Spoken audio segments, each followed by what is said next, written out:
well, let's give Mr. Ted Anderson of GCN a warm welcome.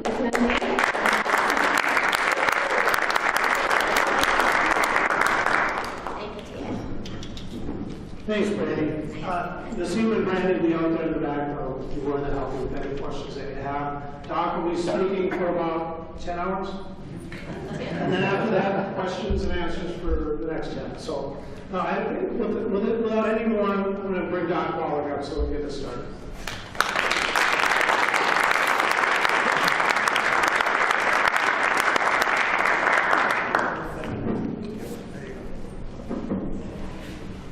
Okay, thank you, Ted. Thank you, Brandy. Thank you, Nasima. And thank each and every one of you for being here. I think I'm doing this right. Okay, that's kind of close enough. Okay. I'm going to ask you a couple of questions so I know who I'm speaking to. How many of you are already using Youngevity products? Raise your hand. Okay, 90% of you. All right. How many of you have heard me lecture live before? Okay, good, half. And so I do have to go a little slowly. Well, for those of you who haven't heard me speak live before, oh, how many of you hear me on the radio? How many of you listen to me on the radio? Okay, good. The other half, that's good. The thing that makes my view different on health is that I have a degree in agriculture from the University of Missouri. I'm a veterinarian from the University of Missouri, and I wrote the first paper on a mass die-off in America from pollution. It's never been written up before here in America, and I was lucky enough to run into that event and got it written up, and that would direct the rest of my scientific life. That was in 1962. Became a comparative pathologist, as Ted alluded to, and worked with Marlon Perkins from the old Mutual Omaha Wild Kingdom show. Some of you are old enough to remember that. He was before the crocodile hunter for you younger ones. Okay? And the thing that I was able to do in that project with Washington University in St. Louis was to do these autopsies on both humans and animals. And one project, I did over 20,000 autopsies on over 454 species of animals and 3,000 humans for comparison. There's over 10 million chemistries and that many slides with special stains. And the book that came out of it's 1,200 pages, and it's in the Smithsonian Institute as a national treasure. It will probably never be repeated because the expense today would be over $1 billion for that project. Well, to make a long story short, became a naturopathic physician in 1978, and I've been treating my patients like dogs ever since, and they get better. And the reason why I say that is in the animal industry, we don't have health insurance. There's a huge advantage to veterinarians not to have health insurance for animals. Because when you have health insurance, the concern of the doctor is to get the health insurance. When you don't have health insurance, and let's say it's a cow, if you want to treat that cow for 10 years, in cows we don't have insurance. Let's say a pig, if it has double knee replacement, the farmer doesn't have insurance for a double knee replacement if he has arthritis in his knees, so they just eat them. A goldfish, if it's sick, you just flush him down the toilet. It's a flush treatment. Okay? A dog, if he has a $2,000 treatment, most of the time he's going to heaven the next day at 1 o'clock. You know the exact moment because you're going to get the injection, right? So in humans, we have this problem. There's no law requiring a doctor to cure you when there's a cure available. You assume, because you're innocent, that he wants to cure you. You assume, because you're innocent, that doctors want to cure you. Let's say you have diabetes, and I can cure you in 2 to 14 days of diabetes. The doctor makes $300 from a office call. Actually, the pharmacist will make more money from the medications, right? But if he can treat you for 25 years rather than cure you in 3 weeks, he makes $750,000. So it's not unethical, it's not unlawful for him to treat you for 25 years. And so which way is he going to go, $750,000 or $300,000?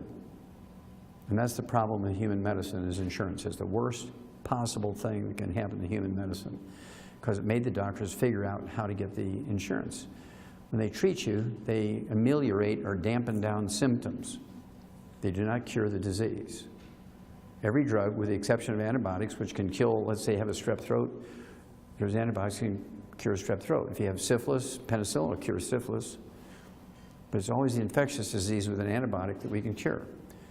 There's 2 250,000 pharmaceuticals that are prescription drugs in the PDR, the physician's desk reference, that they have access to, with the exception of antibiotics, which are about 500. So 249,500 are prescription drugs, non-antibiotic, only treat symptoms. There's not a single pharmaceutical other than antibiotics that cures a disease. They all treat symptoms. When does a doctor make the most money? When you're sick or when you're well? When you're sick. When does the pharmaceutical industry make more money? When you're sick or when you're well? Now, the medical system has legislated themselves into a protected monopoly. Everybody but medical doctors are quacks. Everybody knows that because medical doctors tell you so. They've legislated themselves into a protected monopoly. They have no oversight by any agency. They self-police, and they have unlimited money through government and private insurance. Bam! You're dead. Now, I'm going to show you two things. Number one, I'm going to show you why you must change what you're doing. Then I'm going to show you how to do it. That fair? Now hold your questions and comments till the end. This is going to be totally different than any health lecture you've ever seen or heard.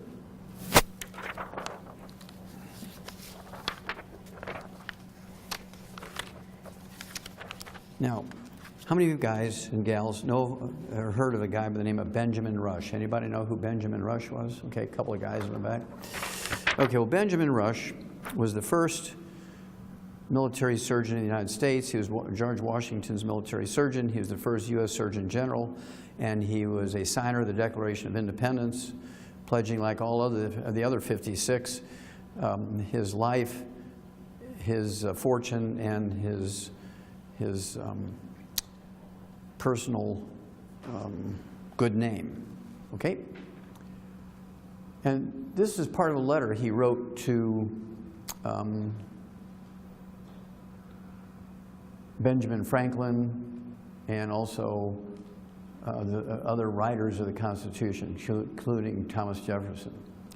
Unless we put medical freedom into the Constitution, because the different factions of medicine were fighting, herbalists versus chemical users and those using Oriental medicine and so forth, they were fighting amongst themselves.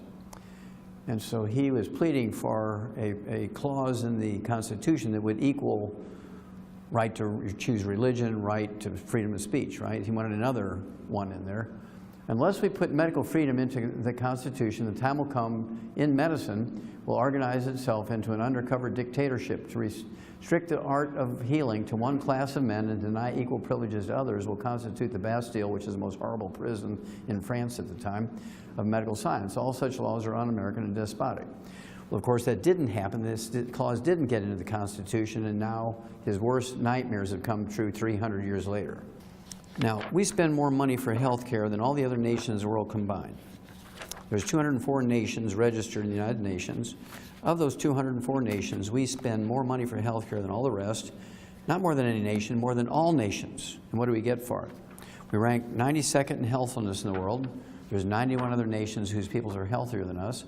We rank 60th in longevity. There's 59 other nations whose peoples live longer than us, and God forgive us, we rank 41st when it comes to live births and first-month survivability of babies, and that doesn't even count the abortion piece. Time magazine, December 2008, cover article, The Sorry State of American Health. Despite technological advances in medicine, Americans are less healthy than we used to be, and the next generation, our kids are going to be worse off. How many of you have heard that our kids are not going to live as long as the adults? Okay, that's 2/3 of you. What they're saying here is statistically 3/4 of you in this room will be standing at gravesite burying your children unless we change what we're doing. Petitions to the doctors, petitions to the government aren't going to change anything. That's not going to change anything. There's only one way to change the system, and that is to not use it. Cut off their cash flow, suddenly now they become real humble. But you have to make that decision. Well, that takes responsibility on your part, and I'm here to teach you the things you can do for yourself to avoid using them unnecessarily. That make sense? So that's where we're going. Just so you don't think I made that up, in ranking of newborn deaths, again, we're 41st in the world when it comes to live births and first month survivability of babies, and they say it's a shame. It's not a shame, it's an absolute crime. And most OBGYNs and most pediatrician should go to jail for it. I don't know if you've ever heard of the scientific journal called Food Chemistry. It looks at the nutritional value of food grown here in the United States and food imported in the United States. Also looks for pollution, so I'm kind of familiar with that one. And in the April issue of this year, April 2012, there was a big article in there that looked at 8 very well-known, trusted names in baby foods: Gerber's, Similac, Enfamil, these kind of things. And what they said was that commercially available baby foods contain less than 20% of the recommended levels of many vitamins and minerals, and less than 20%. This is why we have autism and ADD and ADHD. It has nothing to do with vaccinations, nothing. I've looked at the batch numbers and the ingredients, and manufacturers, they send the same batch numbers and the same ingredients all over the world. And 95% of all autism occurs here in the United States. So it can't be the vaccinations because it is used everywhere else. So what is it? It's malnutrition of the brain. You cannot make a good brain on Fruity Pebbles and apple juice. Most kids who have autism and ADD and ADHD are normal until they go from formula to solid food. What's their solid food? Pop-Tarts and Welch's grape juice, Sunny Delight, and Eggos with syrup. All carbohydrates, carbohydrates, carbohydrates. There's no fats, there's no proteins, there's no vitamins, there's no minerals, and you get what you get. You can't make a brain on carbohydrates only. So here's your pediatrician should go to jail. This is from May of this year, cover article in Newsweek magazine. And the first reaction of most people is to have a little giggle because he's a cute little fat kid, a year old. He's clutching his supersized bag of French fries. But this is probably the scariest slide you're going to see tonight, because this is one of the reasons why your kids will not live as long as you. They're predicting already that this kid here, a year old, when I grow up, I'm going to weigh 300 pounds. Raise your hand if you know we're the =1 obese nation in the world. Anybody know that? Yeah, oh, well, good. I don't know, it's kind of interesting line there, and those people don't know. We're the =1 obese nation in the world. The only thing that we're #1 in the health industry is obesity. Now, what does that tell you about the medical systems and the government's knowledge about obesity? They know nothing! Otherwise, we'd be number 204. We should be the slimmest, trimmest, fittest people on earth. But they know nothing about the thing that makes us the sickest people on earth, obesity, and we'll talk about that in a minute. Another little piece here came out the 19th of September, just about a month ago. In 2010, 36% of Americans were obese. 2030, they're projecting that 50% will be obese. Now, what that tells you is they know nothing, because if they knew something and they could predict what's going to happen in 20 years, they should say, well, it's 36% now, but in 20 years it'll be 20%, another 20 years it'll be 5%. But instead it's going up, which means they have no earthly idea how to stop it. Some states like Mississippi, the most obese nation, or excuse me, the state in America, the most obese right now, they're going to be 66.7%, almost 67% obesity. 2/3 obesity is what they're projecting for. Same thing for Maryland, or Delaware, I guess it is Delaware. It's 64.7%, almost 65%. And then you're looking at South Carolina, 63%. This young fella died at 21 years of age of Crohn's disease and a certain type of liver disease called primary sclerosing cholangitis, which is a simple nutritional deficiency. How many of you heard of Crohn's disease? Okay, Crohn's disease is a simple problem, very simple problem. They say it's an autoimmune thing, and he fought valiantly for 11 years, and then he died.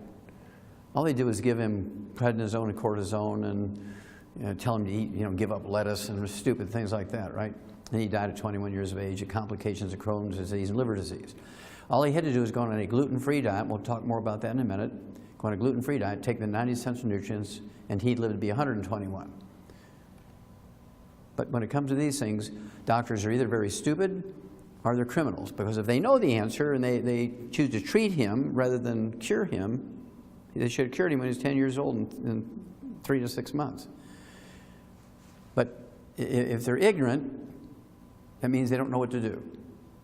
If they know what to do and they choose to treat him for a long period of time for the money, that means they're criminals, right? And so I'll give them the benefit of the doubt and just say they're stupid, ignorant people. This came out October 11th, this month. Stroke rates increase among younger patients. It's happening in younger and younger and younger people now that are getting stroke.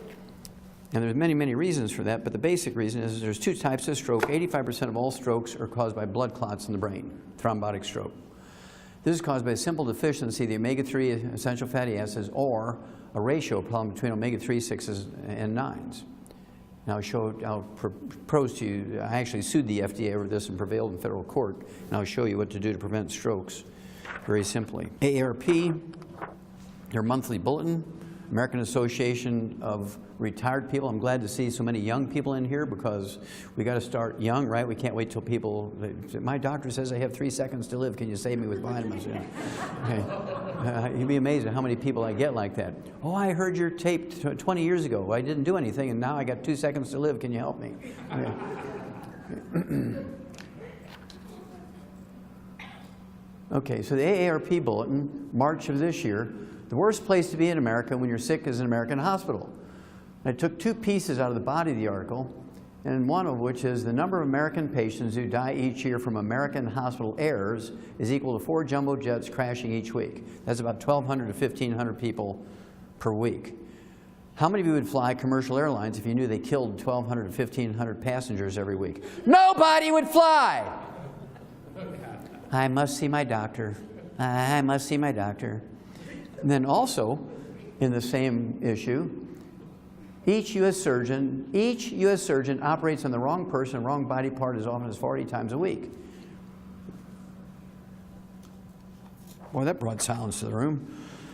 That's because they're usually intoxicated on alcohol, street drugs, or prescription drugs, and that comes from a 6-year-ago study by Lucien Lepay, who's the head of the Department of Public Health at Harvard Medical School, and he went around and blindly took blood samples from doctors. He just showed up and took blood samples from them, and he ran them, and 52% are intoxicated during their working day on something. That's why they make so many mistakes. It's published stuff from Harvard Medical School. Newsweek magazine cover article. Why is that guy terrified? Well, he's not even anesthetized, and those surgeons are ready to stick him with their scalpels, and that's because if they even touch him with their scalpels before he undergoes anesthesia, they've started their procedure. And if he dies during the induction of anesthesia, which happens quite frequently because they don't turn on the oxygen, and because they're drunk, and he dies, let's say, during the induction of anesthesia, they can run off and play golf for 4 hours and still get paid their $100,000. So they want to start the procedure, right? Now, the one word that will save your life in a hospital is a 2-letter word that every 2-year-old knows. No! Whatever they tell you, you're going to respond by saying no. Now, what is that guy afraid of? I mean, this is a universal fear posture, right? It doesn't matter what language you speak. If you're doing this, you're afraid of something. Now, let's say you're in the hospital, you have 4th-stage cancer. It's gone to the regional lymph nodes, maybe gone from your colon to your lungs, and you're in real trouble. They say, look, we've given you 4 rounds of chemotherapy, nothing seems to be working. But we have this new experimental drug coming out in a couple of weeks, and we want to try it on you. Your response should be, no! Because they know that it's not going to work on you. 97% of the time, chemotherapy doesn't work for cancer. That's published in the Journal of Oncology about 3 years ago. 97% of the time, chemotherapy is useless. But they got to give you something. It'll shrink the tumor a little bit, but you still die. Okay, now, so this experimental drug is going to be the same way. It's going to shrink the tumor a little bit, but you still die. And so what they're asking you to do is to let them use you as a guinea pig to see if just the injection of the drug kills you. Because they have to have 100 patients who will be injected with the drug, and they have to have less than 3 die from the drug itself before they approve it. So they're looking for the village idiot to say, okay, see if I'm the one you're going to kill. So what is he afraid of? Well, there's 7 physicians on the facing page, and I want you to look at their body language and their faces to see if they're coming to him as Good Samaritans. They remind me of the Walking Dead series on TV.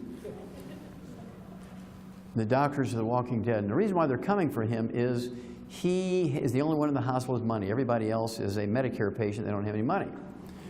They'll play hockey out there. They'll knock each other down because they want to be the one to get to him to get the money. These are not uncommon things. Usually Reader's Digest is a very chummy magazine with really great stories. You know, the dog drags a kid out of the fire in the house, and the 2-year-old calls 911 and saves grandma from a heart attack. But look at this cover article in 2007, June of 2007. Fatal hospital mistakes! Now, how common is that? Well, in 1999, I made one of my, I don't know, 30 or 36 CDs I have out there. And I have to admit, I used the title of a movie. How many of you have heard of the Ray Milland movie? Some of you are old enough to remember that old Ray Milland movie, Dial M for Murder. Dial M for, it's a great movie. And then it was remade here about 10 years ago or 15 years ago with Michael Douglas, called The Perfect Murder. The same storyline, just new technology and stuff to make it modern. But it was the same storyline. All I did was change it by one letter. Instead of saying Dial M for Murder, I said Dial MD for Murder. The doctors didn't like that. They just like went crazy. And in this CD, I read this stuff from this newspaper article. Each year in America, VA medical doctors make 3,000 mistakes, which cost the patient there a limb or an eye, or to stay in the hospital for another 6 months because of infections or whatever. And of those 3,000 mistakes that are inflicted on VA patients every year by VA doctors, the VA doctors kill 700 veterans that have escaped death at the hands of the enemy. So they come home to be treated by our doctors kill them. They come home to be treated by our doctors at the VA hospital, and each year the VA doctors kill 700 of our veterans that went out there to protect us. And the doctors get a walk. They never go to jail because they have a protected monopoly. They can kill, maim, rape, and burn with impunity, and they're untouchable.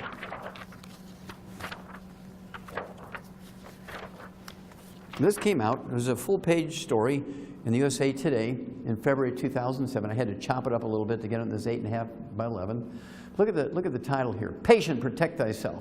Now, the data that I'm going to share with you came from the Journal of the American Medical Association, very, very well-respected journal. Whether you agree with them or not, they are very well-respected. And then the Center for Disease Control, which is a federal agency in Atlanta, Georgia, that looks at this stuff. And what the article said was, each year in America, medical doctors kill, injure, and infect 15 million of their customers at their workplace. They get a walk. They don't even get an OSHA ticket.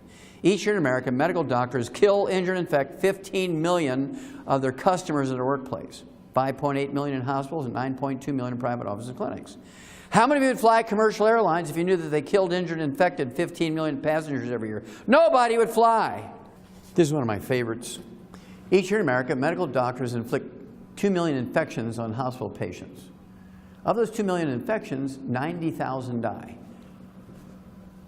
They kill 90,000 people each year just from infections that they inflict on the patient. Now, how can that happen? Well, that's because they wear the same white coat, the same pantyhose, the same trousers, the same shoes from room to room to room, dragging pee, poop, blood, pus, snot, gunk, viruses, bacteria, everything you can think of. By contrast, in a pig barn, by federal law, you're required to disinfect your boots when you go from one pig pen to the next because you want to be dragging swine flu with you. We treat pigs better than we do people. We treat pigs in a barn better than we do people in a hospital. Now, I want you to think about this. If Iran were to ship over one of their intercontinental ballistic missiles, which they're always testing, with a WMD, weapon of mass destruction, that was a biological weapon, a bioweapon with viruses and bacteria in it that would kill 90,000 people. Let's say they lobbed that thing right into Minneapolis and killed 90,000 people in a couple of weeks or a month. What we do? Well, we declare war. We just go over there and flatten that country into rubble, kill a lot of people. You know, well, please say you're sorry. No, probably not.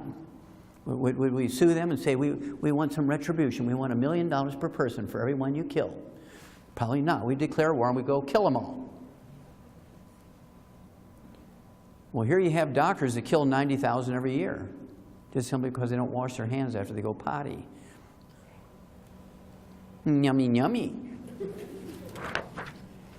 Now, how can I say that? Well,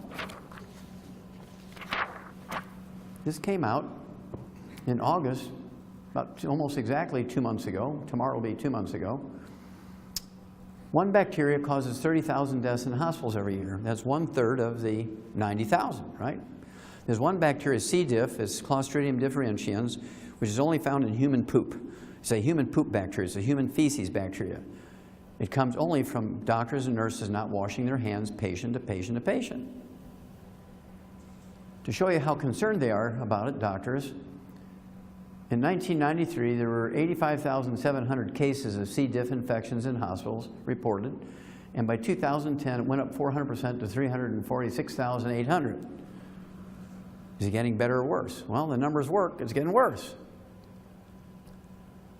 So when do you say enough is enough? When do you get pissed off enough to say enough is enough? We're not going to use you guys anymore.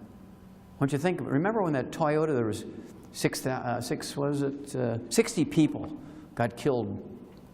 60 people got killed in was it 4 years or 5 years from Toyota's accelerator problem? 12 people a year. I mean, it was a big hoo-ha. Oh, oh!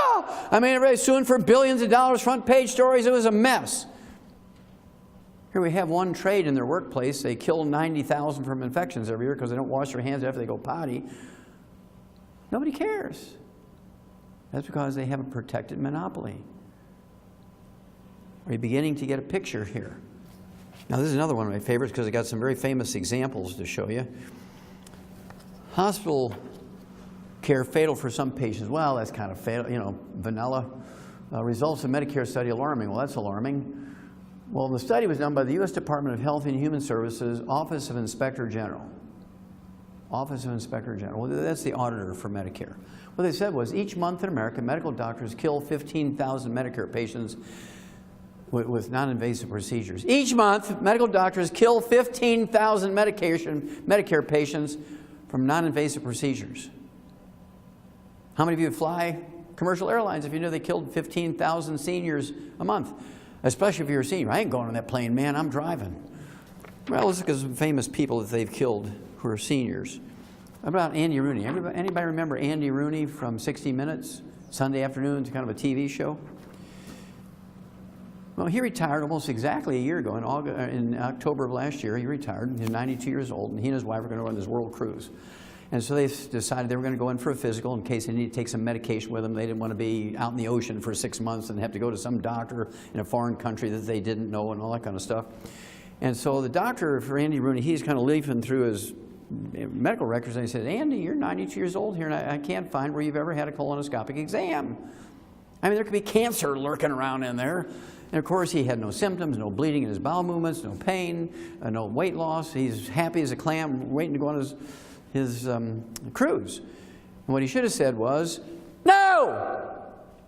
But instead, what he said was, okay, because he didn't want to offend the doctor in a white coat and a stethoscope. So the doctor sticks a garden hose up his rump, punctures his intestine. 3 days later, he's dead from peritonitis, a belly infection. Nothing wrong with the guy, and the doctor kills him. Now, they didn't name the doctor. They didn't name the hospital because if the hospital and the doctor's name went out, I mean, my God, it would interrupt their cash flow. Everybody would cancel.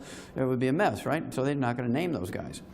Now, what makes this really bad is, in here, the cause of death is listed. You go online and look at Andy Rooney obituary, and you'll find him. They always say, Mr. Rooney died of complications of a minor medical procedure. Well, wasn't minor for him. It killed him. Doctor gets a walk. Hospital gets a walk. How many of you heard of Dick Clark, you know, American Bandstand? Okay. He went in for an outpatient procedure. He was supposed to be having the procedure 11, done by 11:30, out in the golf course by 1 o'clock. That's what he was told. Now, what he was going to have was one of those little rotor-rooter things on his prostate gland because he'd have to stand in front of the toilet for 2 or 3 minutes before he could get a urine stream going. So instead of coming to me and getting it fixed with nutrition, it's a simple nutritional problem, instead of getting it fixed with nutrition, he opts for the scientific thing, let's do surgery and rotor-root it out. Starts at 11 o'clock as scheduled, 11:30 he's dead. He died of a coronary thrombosis. That happens to 30,000 men each year within an hour after the procedure. Now, there's another 200,000 each year that have a stroke or a coronary thrombosis, but they don't die. 30,000 of them die every year from that procedure. I'll show you that fact in a minute. Now, how do you remember a guy by the name of Neil? Anybody remember Neil? I'll give you one more piece of the name. How about Neil Armstrong? How How many remember Neil Armstrong? Our top astronaut, right? The first guy to step foot on the moon. He saved, single-handedly, he saved 2 NASA missions. Saved the spacecraft, saved 2 crews. It was a mess. That he saved NASA from a terrible disaster 2 times. So he's 82 years old. He goes in for his physical. They say, Neil, you're 82 years old. We've never seen a specimen like you. He's 82 years old. You're as fit as can be. That NASA program must be really great. But we did find one little thing we're concerned about. You have a blocked artery. You got a 30% blockage in a coronary artery. Now, it's not dangerous now. You don't even have symptoms. No, I don't have any chest pain or anything. No angina. Okay, you're not breathless. No, he said, I can run 20 miles every day, no problem. Okay, well, you're fit now. And what we're proposing is we don't wait for 5 years until it's 70% blocked or 85% blocked. We don't wait until you have a heart attack in the middle of the night and you die on the way to the hospital. You're fit now, and all we want to do is go in there and put a stent in there, do a bypass, and you'll never have to worry about a heart attack. I mean, we were lucky we found it early. Yes, sir. Good naval airman. Let's go for it. Well, what did Neil die from? He didn't die of a heart attack. He died from complications resulting from cardiovascular procedures. See, the story was not all the wonderful things that Neil Armstrong did in his life. That was not the story. The headline should have been, "Doctors kill top astronaut!"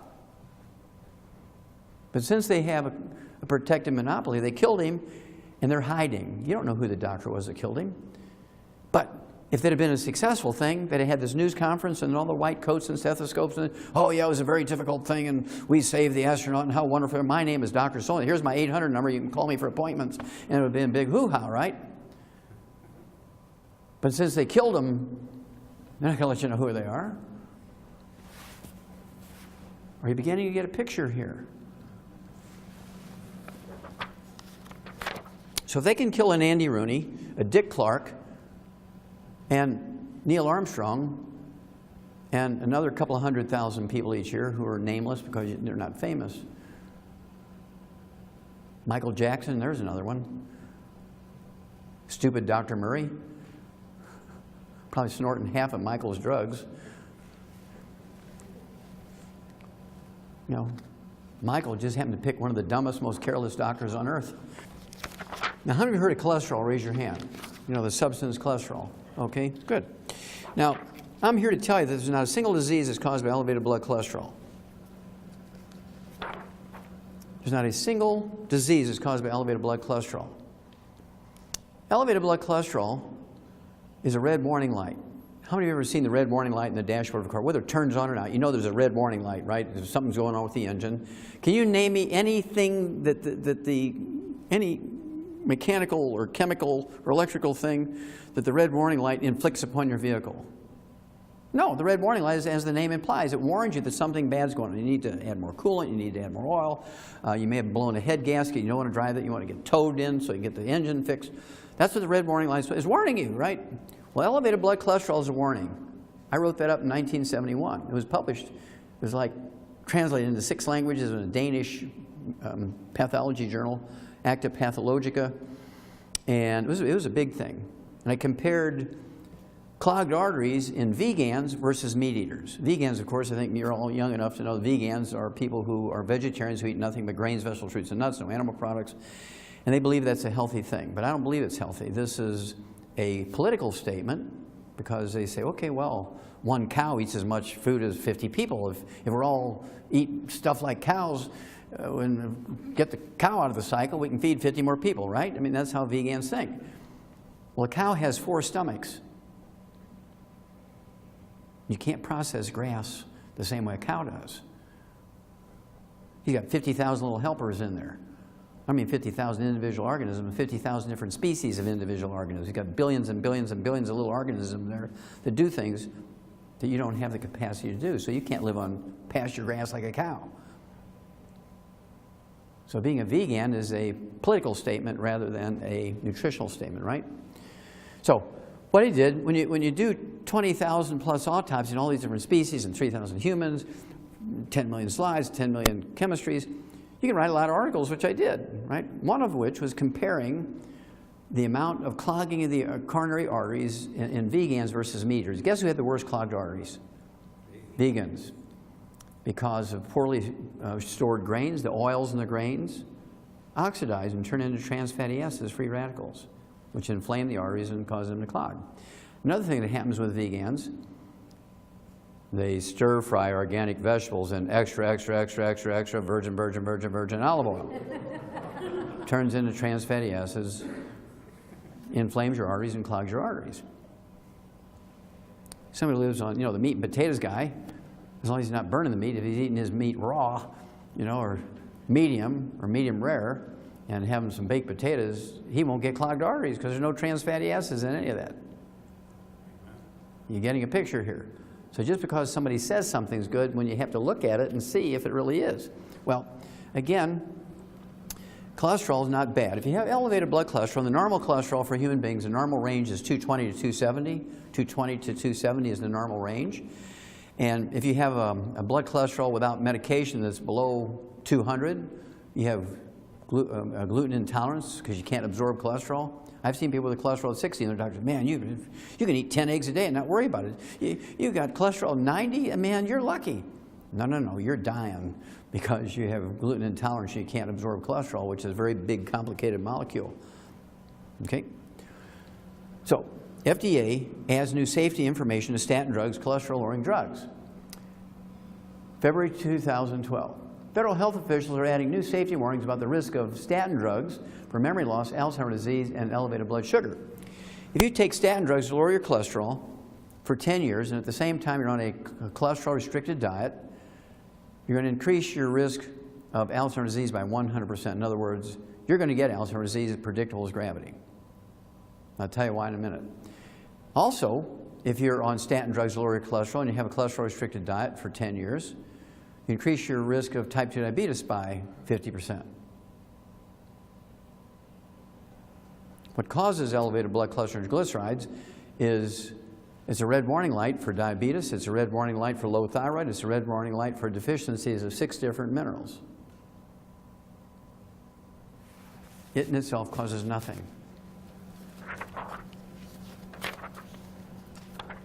I said that in 1971, and everybody, I shouldn't say everybody, there was 25 doctors I used to hang around with, and of course they just put their arms around me and said, oh, Wallach, I mean, you must be sniffing glue. Everybody knows it's the cholesterol, man. Well, they all took their statin drugs, and guess what? They're all dead, I'm alive. God is good. Okay. Science News is kind of a summary journal for doctors. They look at thousands of scientific articles written every month, and they summarize them so doctors can read the summaries, which usually are a half a page. And when they like something, they can send somebody to get the entire article. They don't have to read thousands of articles. This came out in June of this year.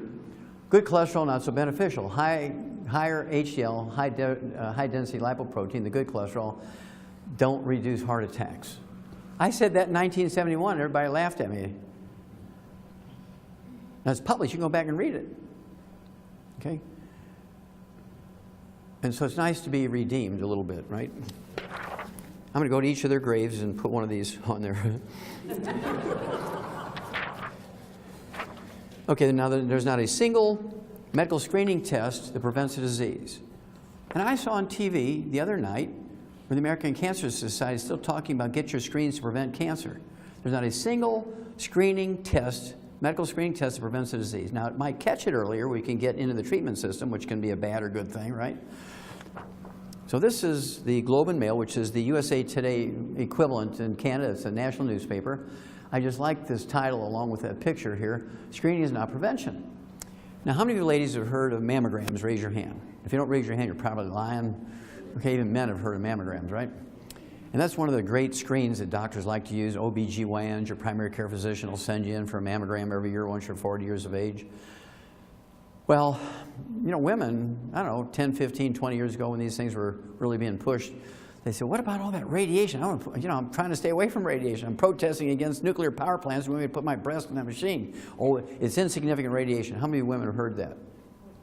Yeah. Well, it just came out about 3 weeks ago They said one mammogram gives you the amount of radiation of 500 chest x-rays. Well, we're sorry, a little mistake. It was a decimal point problem. One mammogram, one CAT scan, one MRI gives you the equivalent radiation of 500 chest x-rays. If you have one mammogram, ladies, a year for 5 years, it increases your risk of breast cancer by 20%. And if you're taking HRT, if you're taking estrogen along with that, you're up to 60% increase in risk of breast cancer. If you're eating your meat cooked well done at the same time, it increases your risk of breast cancer by 462%. I'll actually show you that experiment was done. It was a 20-year study on the Nurses' Health Study by the University of South Carolina on 90,000 nurses over 20 years. It increases your risk of breast cancer by 462%. Now to see, does Susan G. Komen tell you that? No. So, next time your doctor says, look, it's time for you, I'm looking in here, you're beyond your year, you need to go get a mammogram. You should say, well, I don't think I want to do that. I'm concerned about the safety. And the doctor will say, well, I insist because I'm one responsible for your health and I don't want you to get breast cancer.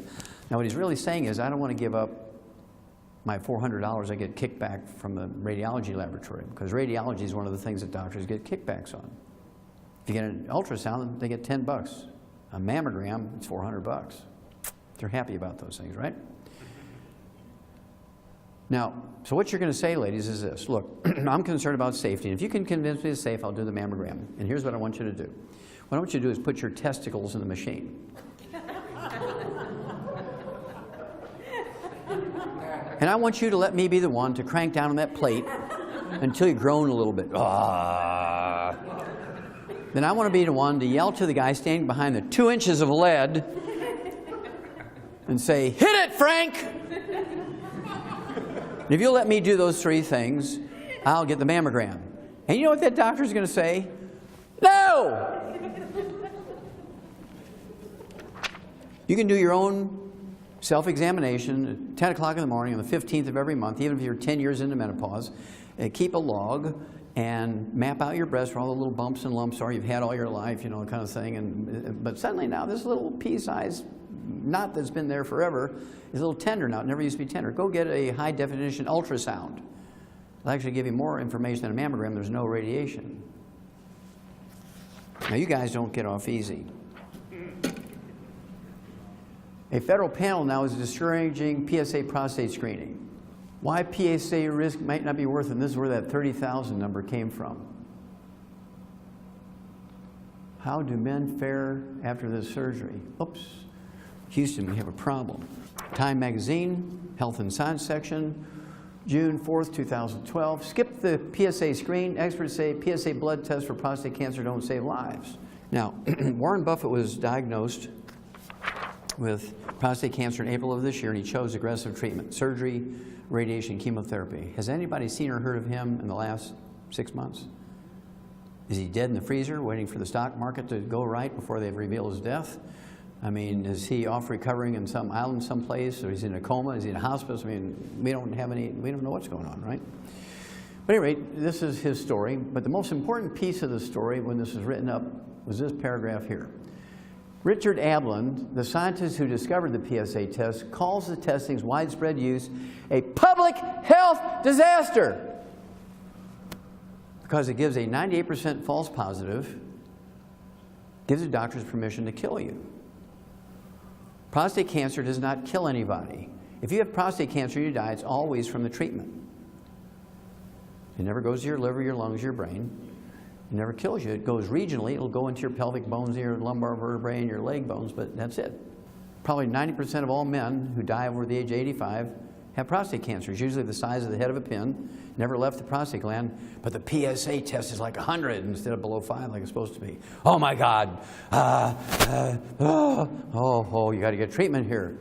You're dead. Now, doctors have become pre-grave robbers. I got a couple more of these, then you'll understand where doctors are coming from, then I'll tell you what to do for it, okay? I got a few more to show you. A couple more categories here. Medicare costs for hospice is up 70% every year. 70%, 70%, 70%. How much does it cost to stick your finger in somebody's carotid artery to see if they're dead? You don't need a lot of technology there, right? And so why would hospice go up 70% every year? Well, here's why. Doctors become pre-grave robbers. Let's say you're in a hospice. Let's say it's Grandma Daisy. Grandma Daisy's in the hospice. And she's got stage 4 colon cancer has gone to her brain. She's in a coma. She's being fed IV, and the doctor calls for a conference. The immediate family, they're at the hospice, and they're all, their tears coming down, looking at Grandma Daisy there. She's kind of gonzo. She's in a coma because of this cancer's gone from her colon to her brain. The doctor's saying, look, we can pull the plug. She'll be dead in 3 days. But I recommend we kind of do what we can to keep her going here, and I want you to sign a paper allowing us to resuscitate her if she has cardiac arrest, because there's this new drug coming along, and it might just help her. Of course, the instinct is to want to grasp onto that last straw, right? And, yeah, well, let's go for it. You know, we got insurance, it'll pay for it. And so everybody, especially, invariably, it's the biggest guy in the family. You know, the grandson who's 7 foot tall, tight end, you know, weighs 300 pounds and can kill you with a look, right? And he looks at the doctor and says, whatever Grandma Daisy needs, she gets, right? And the doctor, oh, yes, sir. Grandma Daisy was the best. She ironed our underwear. She made all our food from scratch, nothing ever canned or frozen. She was the best. Whatever Grandma Daisy needs, she gets. And as he's walking out the door, whatever Grandma Daisy, don't forget, she gets the best. Yeah, oh, yes, sir.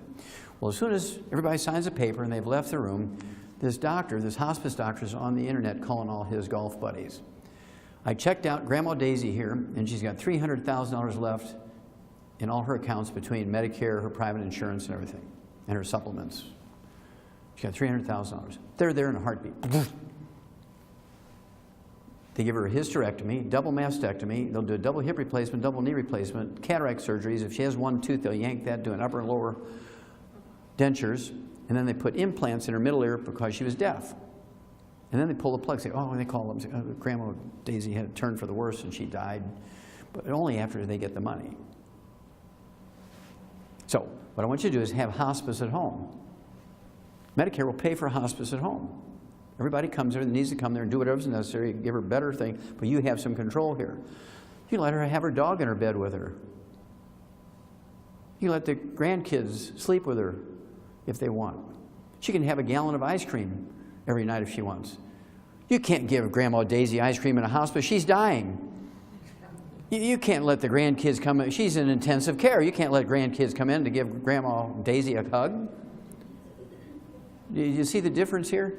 Why do you want the people you love dying by themselves when the nurses are all chasing the doctors around in the library at night?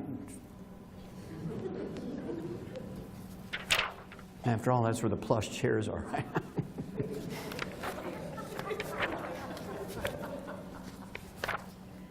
Just so you know that I'm not making this stuff up, Dr. Repeat Surgery Probe gives up license. Now this guy, he had 10 times the number of repeat surgeries on people than any other doctor in the state of Oregon, and it was only because he had 40 lawsuits against him that the organization did something about it. This came out on September 7th of this year. U.S. healthcare wastes $750 billion. That's $750 billion. That's $750 billion. Every year, the medical system wastes $750 billion a year. That's your tax money.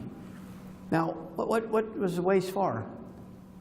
Unneeded care in hospice. I never say anything I can't back up. This is going to make you feel warm and fuzzy. Each of you owes the Chinese government $534,000, which totals $62 trillion.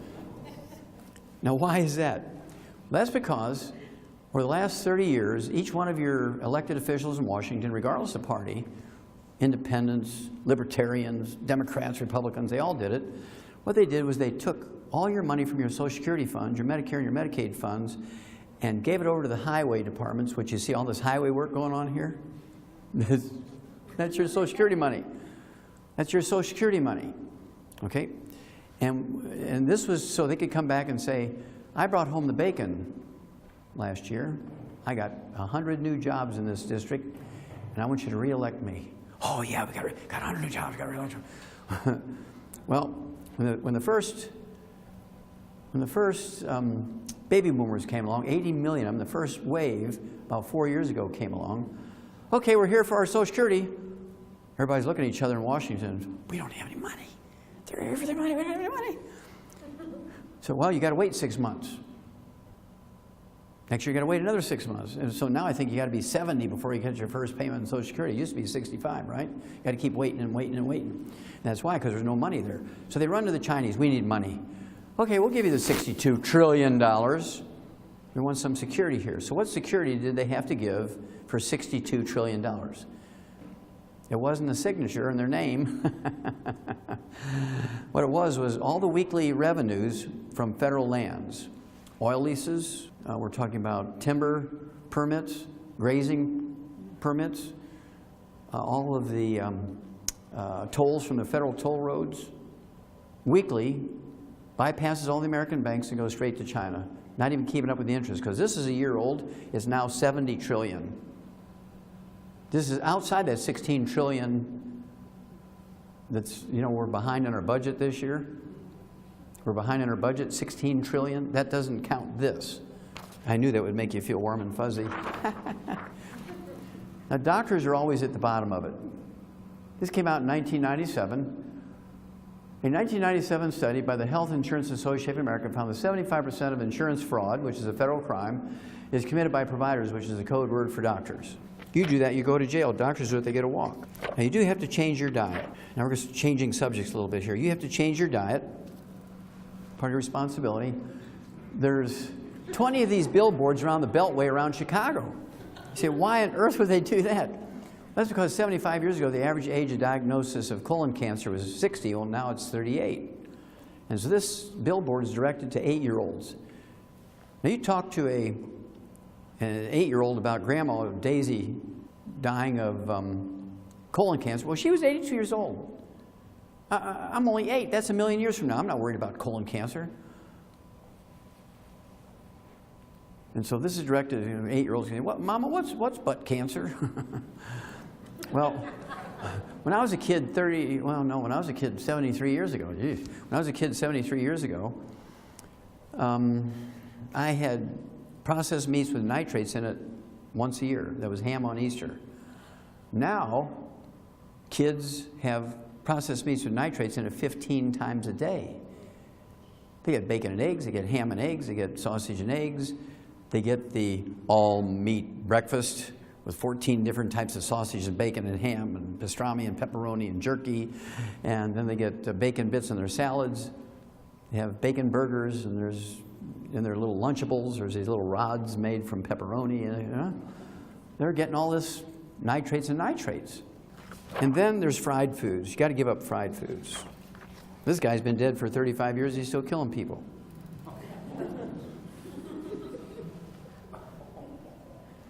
Now, you can eat safely at these places. You can eat safely at McDonald's. You can eat safely at KFC, but you got to be very restricted on what you pick.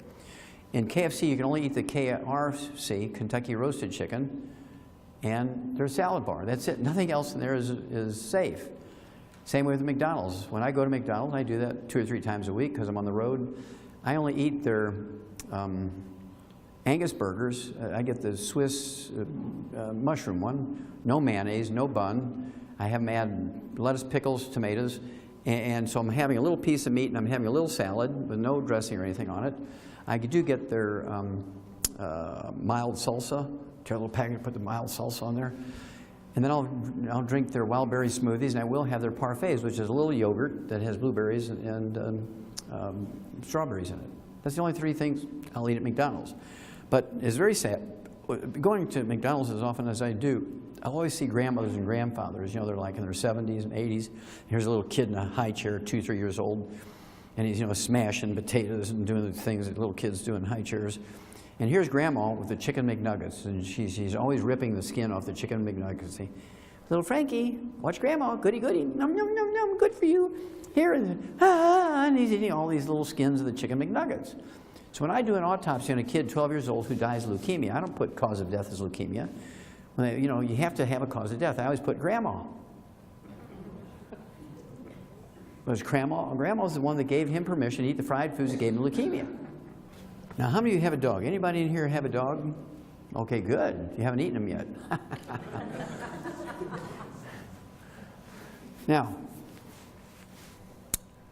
we've spent $100 billion over the last 60 years on dog food. We've done research on dog food for $100 billion over the last 60 years. What do we get for that? Well, we've tripled the lifespan of dogs. 60 years ago, an old dog was 8 years old. Today, an old dog is 25. Also, we've eliminated 900 different diseases in dogs that still plague humans.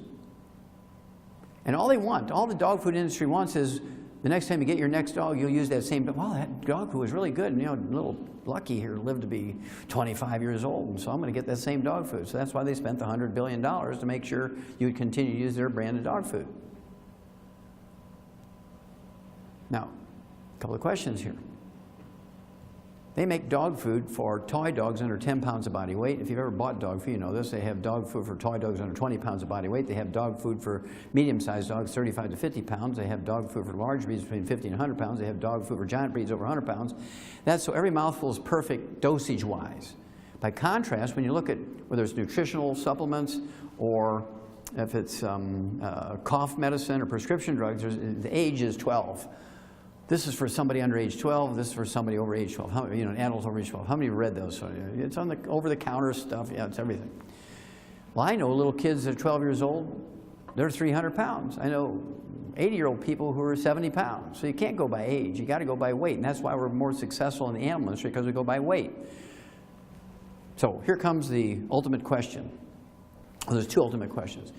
If you were to ask your veterinarian, hey, can I give my dog the table scraps and leftovers preferentially to dog food? I mean, it's costing me $1.50 a day to feed this, you know, 80-pound dog, and my paycheck got cut in half here, and I really want to cut back. And can I give my dog table scraps? And the veterinarian would be horrified. What?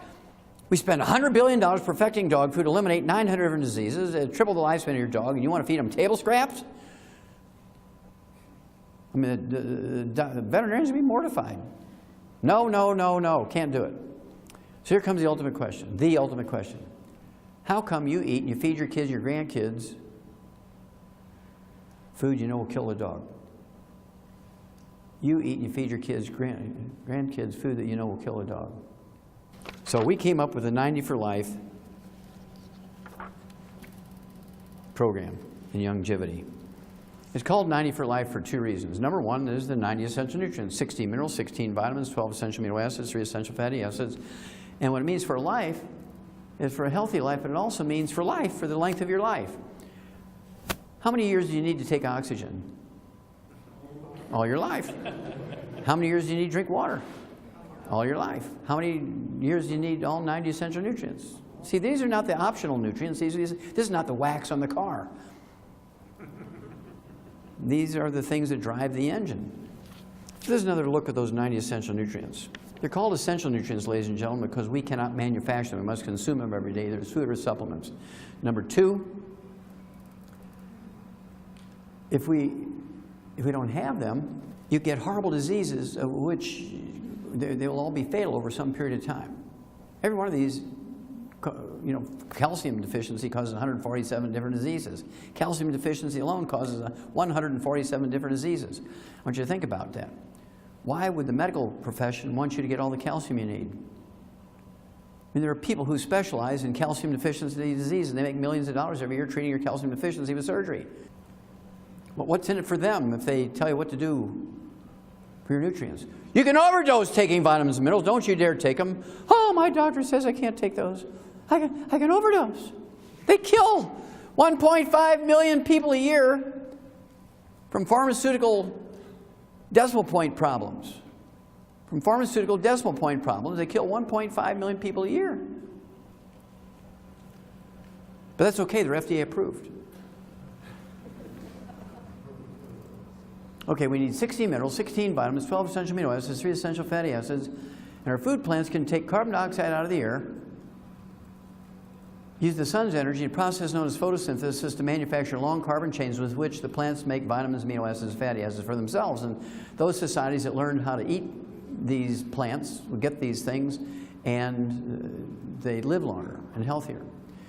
We need 60 minerals. And you notice the number of minerals is 2/3 of the 90 essential nutrients, so minerals are very important. Well, plants only need 3 minerals, we need 60. Plants only need magnesium to make the leaves green to get energy from the sun. They also need phosphorus and potassium to drive growth. Everything else they need to get from the atmosphere. Nitrogen to make amino acids and protein, carbon to make every other thing they need.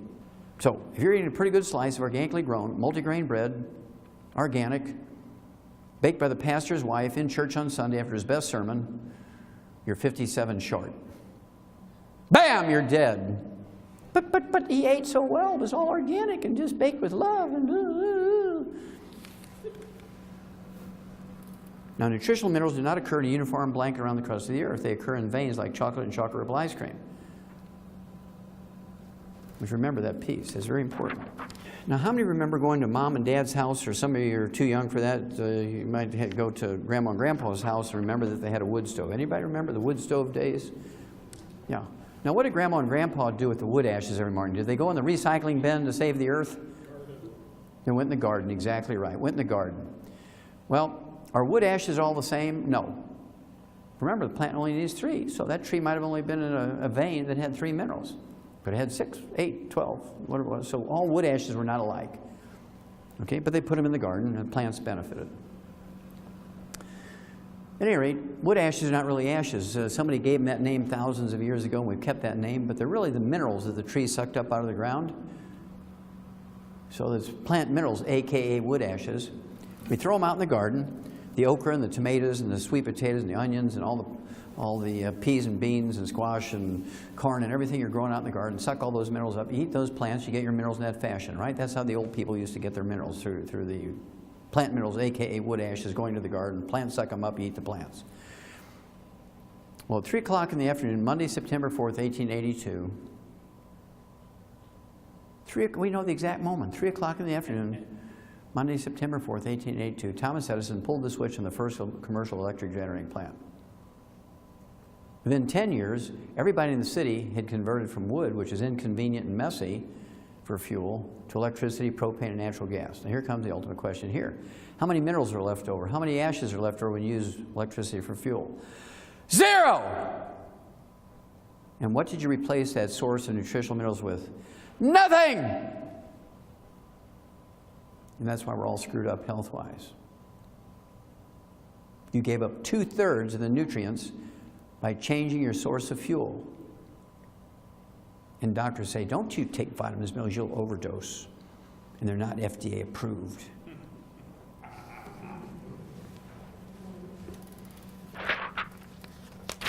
Well, this is a cornfield from western Nebraska. I want you to look at the uniformity of those rows of corn. Look at the uniformity there. Every ear, every leaf, every stalk is exactly the same. Same genetic background. I mean, it's a miracle to behold. Well, I can guarantee a couple of things just by looking at that field. I know there's at least 3 minerals there, because you'd have empty patches there if they were missing any one of the 3, magnesium, phosphorus, potassium, right? So you know there's at least that. But can you, without a $2,500 analysis of each of your corn, can you tell me which row has 6 minerals, which row has 8 minerals, which row has 12, and which row has 22? You can't tell. And so in the animal industry, we don't have insurance to pay for silly things. And so we just put everything we know that those animals need in their little alfalfa pellets. Yeah, we put the corn and the soybeans, all that stuff in their alfalfa pellets, but we also put 60 minerals, 16 vitamins, 12 essential amino acids, 3 essential fatty acids in there. And whatever nutrition is in the alfalfa is value added. We don't depend on it. But I saw out here in the auditorium, or that gymnasium, you know, I'm sure they use it for lunchroom too. On that far wall, there's the 4-food plate. It used to be the 7-food pyramid for a long time, and the government decided everything was going bad because nobody could remember everything on the 7-food pyramid. They converted it to 4 and leveled it out into a plate.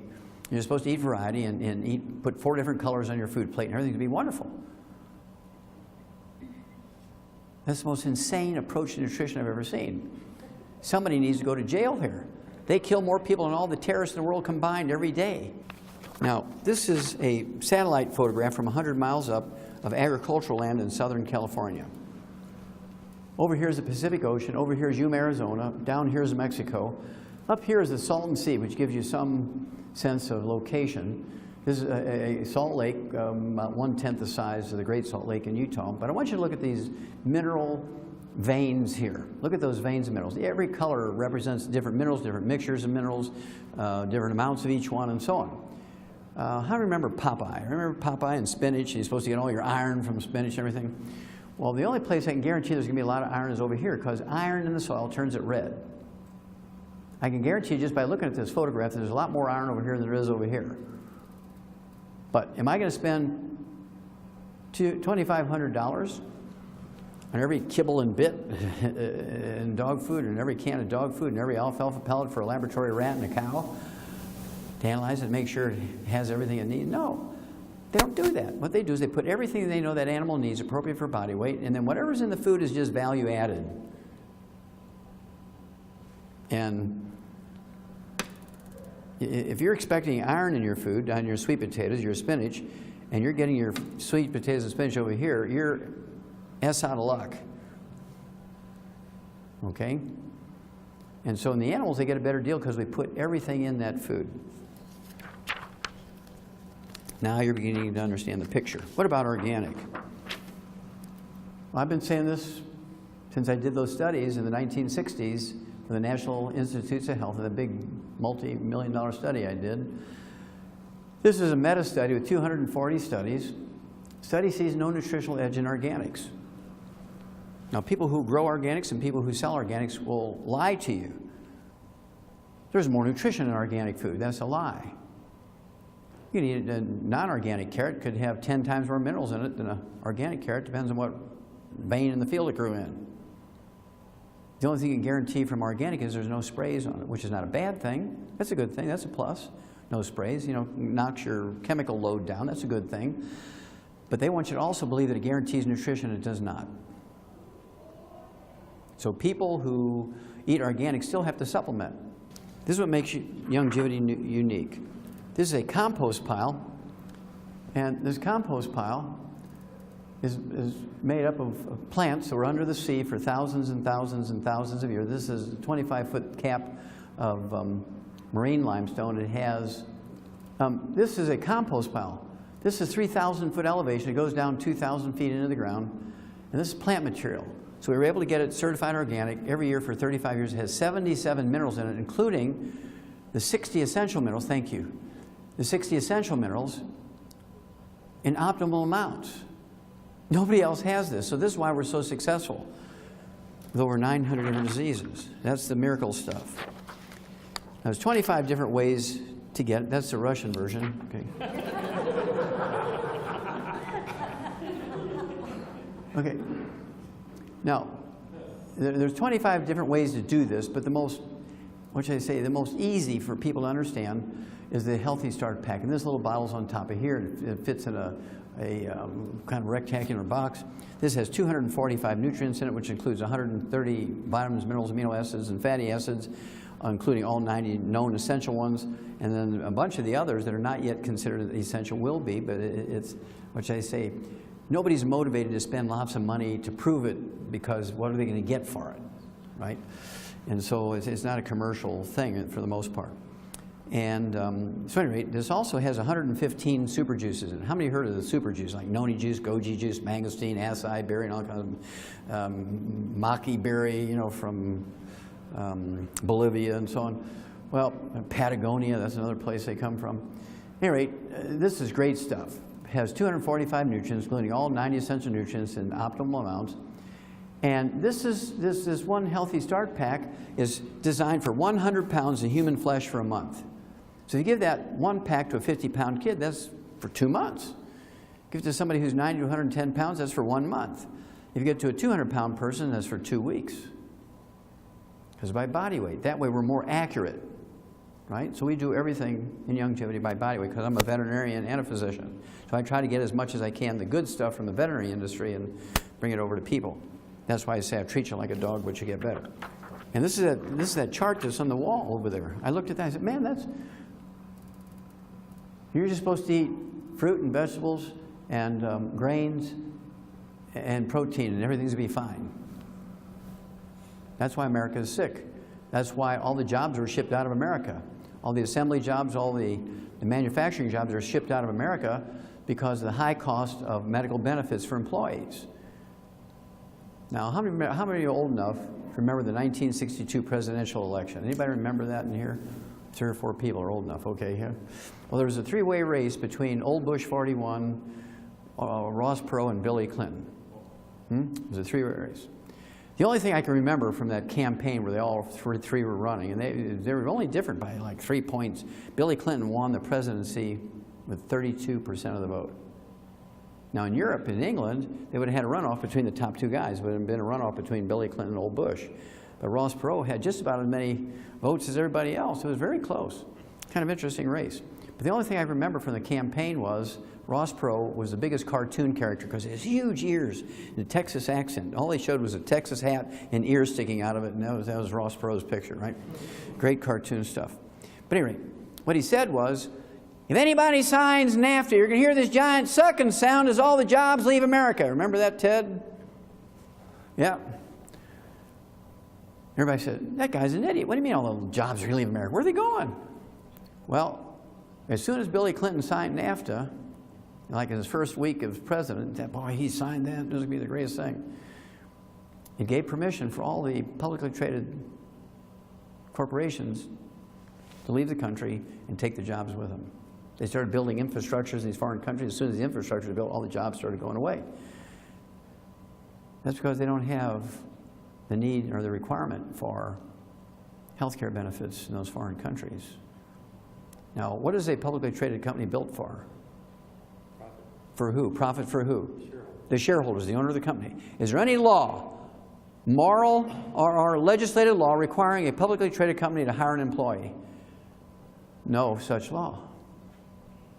So they took all the manufacturing jobs outside this country because nobody else has requirements for health benefits other than America. And doctors are protected monopoly. They just raise the price. Oh, we need more money. I mean, the medical costs are going up. We need more money. Medical costs are going up.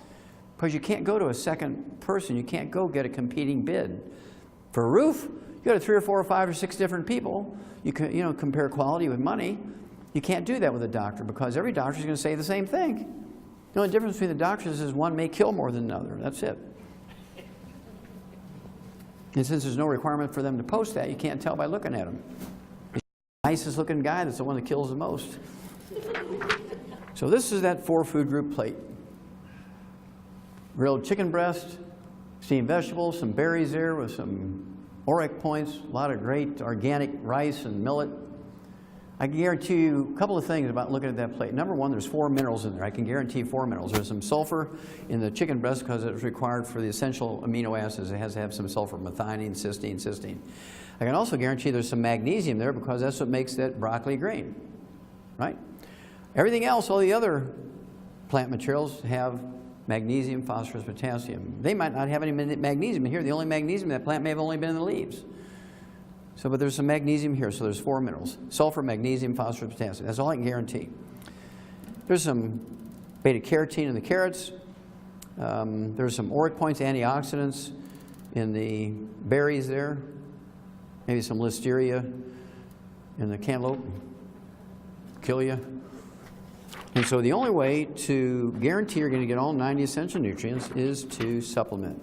You supplement, again, your vegetables, your proteins, your fats, which they didn't put in the other side. They said carbohydrates, or they said grains. What they said was grains, but they left out the fats piece, so I added the fats. You'll see in a moment why. And then fruits and berries. But the only way to guarantee you're going to get everything you need there is the 90.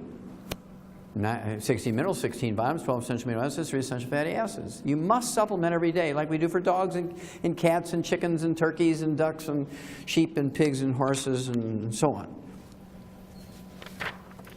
Now, how many of you were born between 1946 and 1964? Raise your hand. Okay, good. That's half the people in the room. Okay, you're baby boomers, and you have a problem. You listen to doctors, because doctors convince you if you listen to them, you'd be the first generation where everybody lived to be 100. Houston, we have a problem. Because everything the doctors told you about health is wrong. Everything they've told you is wrong. Because it's designed to direct you towards treatment programs as opposed to cures and preventions. So about 3 years ago, my wife and I came up with our most recent book. We got a couple more in the pipeline here coming out for next year. But 3 years ago, we came out with Immortality, and we looked at the top 20 longevity cultures on Earth that were written up by the National Geographic. We had 60 years worth of National Geographics looking for this stuff, right? We did this in a 10-year period, and we went to 4 of these cultures and countries. We went to the internet and books and reference materials for the others. And what we did was look at the agricultural departments, the anthropology departments, and looked at everything they ate, how many calories they took in, their average lifespan, all that kind of stuff, right? Now, it was interesting to me that out of the top 20 longevity cultures, and not a single first world country or industrialized nation, all of the top 20 longevity cultures are third world cultures are illiterate. No doctors, no hospitals, no clinics, no pharmacies, no private or government insurance. I mean, if you were to put a piece of paper all in a gymnasium out there with all the assets of each country without the name of the country, you would not go to the top 20 longevity cultures on Earth because they don't have anything that you think of as being important for health. No doctors, no ambulance service, no 911. I mean, come on, man. No pharmaceuticals, no hospitals, no clinics. They have no utilities. That should begin to ring a bell. They have no utilities, and their common fuel is wood. And by dumb luck, all the trees that they use for fuel grow in a place that has all 60 essential minerals. And they put those plant minerals, a.k.a. wood ash, with all 60 essential minerals in their gardens, and their okra, and their peas, and their sweet potatoes, and they eat them, and they get all the nutrients. You see, it's not technology or good genes that make them live the longest. They're getting the basic raw materials to maintain themselves. And we give you all this information in this book. I mean, this book should be a revelation to people. Okay, it has 90 essential nutrients, and they all come from different ecosystems: islands, mountains, deserts, tropical forests. So we show you how all these different cultures get their 90 essential nutrients. They all live on a calorie-restricted diet. How many of you ever heard of the calorie-restricted diet thing? Okay, a few of you. Well, there's a science on calorie restriction where if you eat a perfect diet biochemically, you have all the vitamins and minerals and amino acids and fatty acids, an optimal amount for your weight, and you cut your calories in half and maintain that perfect biochemical piece, it'll double your lifespan. There's no doubt about it. Now, these people are illiterate. They don't have any books. If you gave them a book on the calorie-restricted diet, they just look at pretty pictures. If there's no pictures in there, they use the book for fuel, right? They can't read. And so why would they all be on a calorie-restricted diet? Because they're so poor they can only afford 900 calories a day. They're hanging on by their fingernails from a calorie standpoint. Yet they work 12 hours a day, 6 days a week, because they have perfect source of minerals, 2/3 of their essential nutrients. Americans take in 2,800 calories to 3,200 calories, 3 times what these people take in, and our diet sucks. Now, they don't get any bad things. It's not that they wouldn't eat these things if they were there, if they're there. But by default, nobody's going to build a drive-through for 3 guys on a burro. There's no cars, no roads. And so by default, they're not getting fried foods and processed meats with nitrates and nitrites in it, and they're not getting any carbonated drinks. Okay? And then they do get 20 times to 50 times the antioxidants we do. They get 20 times to 50 times the antioxidants we do. Americans take in 1,500 ORAC points. ORAC is an acronym or an abbreviation for oxygen radical absorption capacity, which is a measurement of how many free radicals are being neutralized by the antioxidants in a food or a supplement. That's the U.S. Department of Agriculture measurement. And what they're doing is tracking it. They test how many ORAC points you take in. They say, okay, people taking in 100,000 ORAC points every day don't get cancer. That's what they're looking for, some number like that, right? That's why they're doing that. Well, Americans take in 1,500 ORAC points a day, 1,500, and these third world cultures take in 20,000 to 50,000 a day. Okay, they're getting like 15 to 20 times what we take in, or more, maybe 40 times in some cases. So, these are things that we thought were important. Okay, now if you just take the antioxidant piece as 1/25 of the recipe, and you'll still die at 68 to 72. Just taking a super juice will make you live 30 seconds longer. You need the other 24 pieces of the recipe too, particularly the 2/3, which are the minerals, right? Let's look at billionaires. Billionaires are billionaires because they have a net worth of at least $1 billion. Now, Forbes magazine looked at them, and I've been after them for like 10 years. Is there any studies on what kills billionaires? No, no, no, no, for years and years and years. Finally, in 2004, they came out with a study, so I take a little bit of credit for nudging them for 10 years to do that. What kills billionaires? They say billionaires are killed by the same unglamorous things that kill everybody else. Stroke, heart attacks, diabetes, obesity, cancer, kidney failure, suicide, all the stuff that kills everybody else kills billionaires, right? The average lifespan of billionaires by 2004 was 78. Well, the average lifespan of a falling down red wine drunk in Minneapolis is 75. You don't gain a whole lot in longevity by being a billionaire. And then I want you to think about it. There's not, as of 2004, there had never been a billionaire that lived to be 100. Now think about it. How many of you have ever seen these newspaper reports, birthdays or death certificates or deaths of people who are 110, 120 kind of thing? Has anybody ever seen a white Harvard doctor live to be 100 in the newspaper? No. They're always a little old black lady in East Texas, in Panhandle of Florida, in Louisiana, West Virginia, in the mountains someplace, in the swamps of Louisiana, because they have no utilities.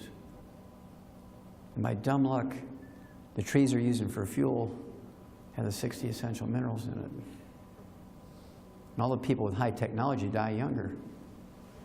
Well, they didn't like that. So they made them redo it, and in March of 2011, they redid it. Forbes magazine redid it in March of 2011.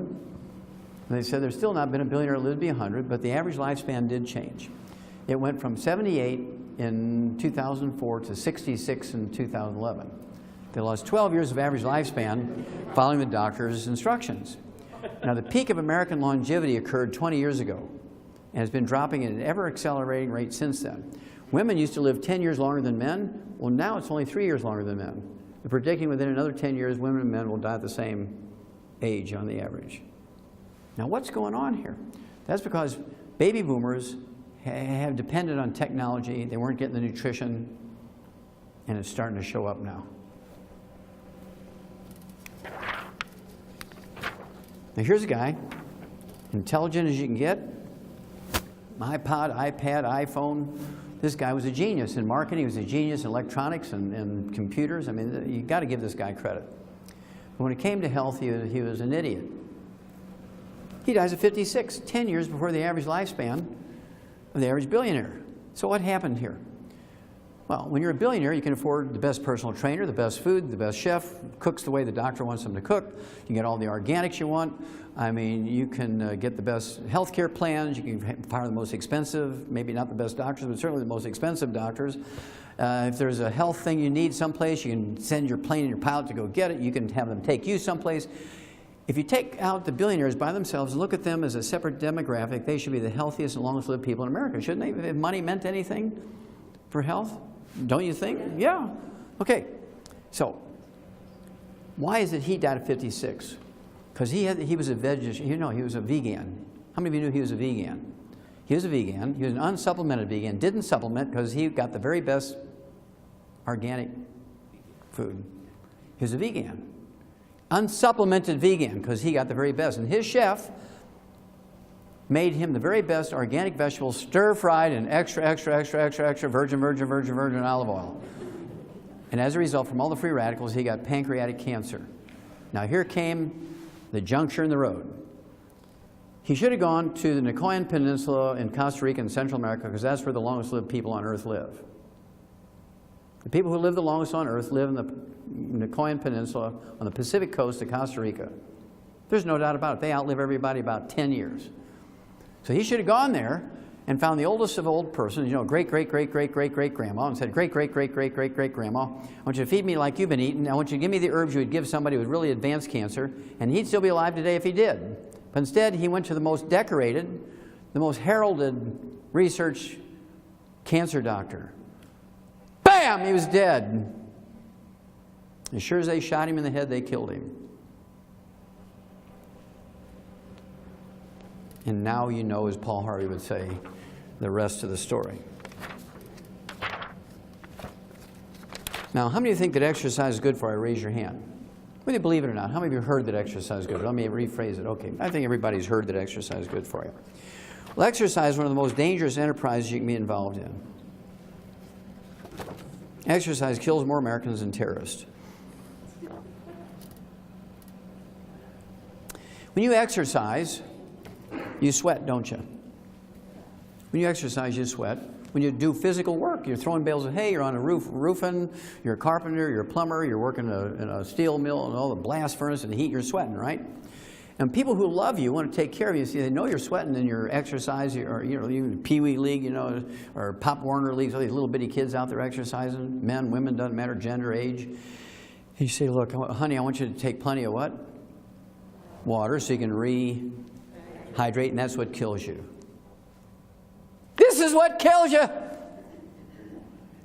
Because sweat is not water. Sweat is a soup that contains all the nutrients floating around in your blood. So you're sweating out this soup. You're replacing it with water. Now that's kind of like your car's leaking a quart of oil every week. See, I'm not going to spend the $1.99 on that old clunker, so you put a quart of water in there. What's going to happen by the third or fourth week? Your engine's a big ball of flame burning up, right? I mean, even an idiot living under the bridge who's going to steal your car is going to check the oil before he steals it, right? Why would he risk his freedom for taking a car with no oil in it? Okay, so it's problematic. As a result, when you take all professional athletes together, all sports, the average lifespan is 62. You take football players only. This just came out 2 years ago. I actually have the papers if you want me to prove it.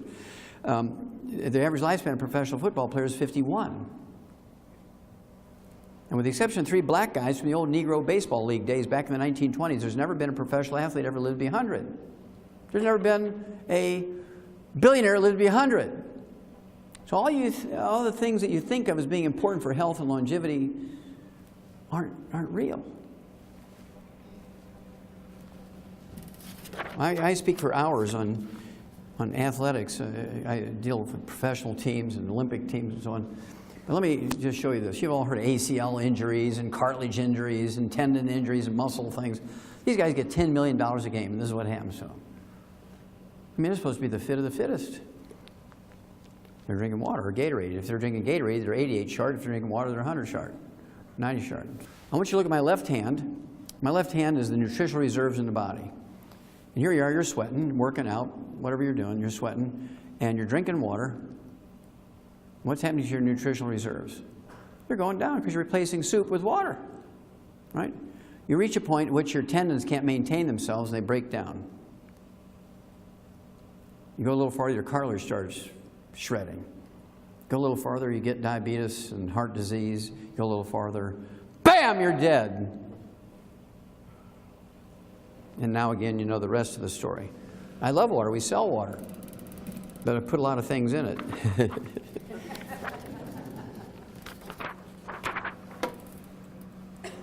Here's a guy who wanted to be a professional quarterback. Had 3 ACL injuries in his knee. How many knees does a guy have? Elizabeth Taylor had 7 hip replacements. How many hips did Elizabeth Taylor have? You see, there's no law requiring a doctor to cure you. As long as you'll accept treatment, you have good insurance. Well, insurance will pay for it. Go ahead, doc.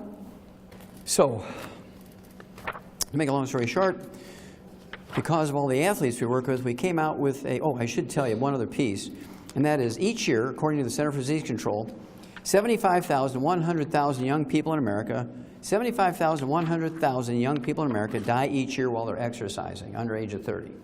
Now, wait a minute, it's supposed to be good for you. Yeah, right. Who told you that? The doctors told you exercise is good for you. Don't take any vitamins, minerals, drink plenty of water.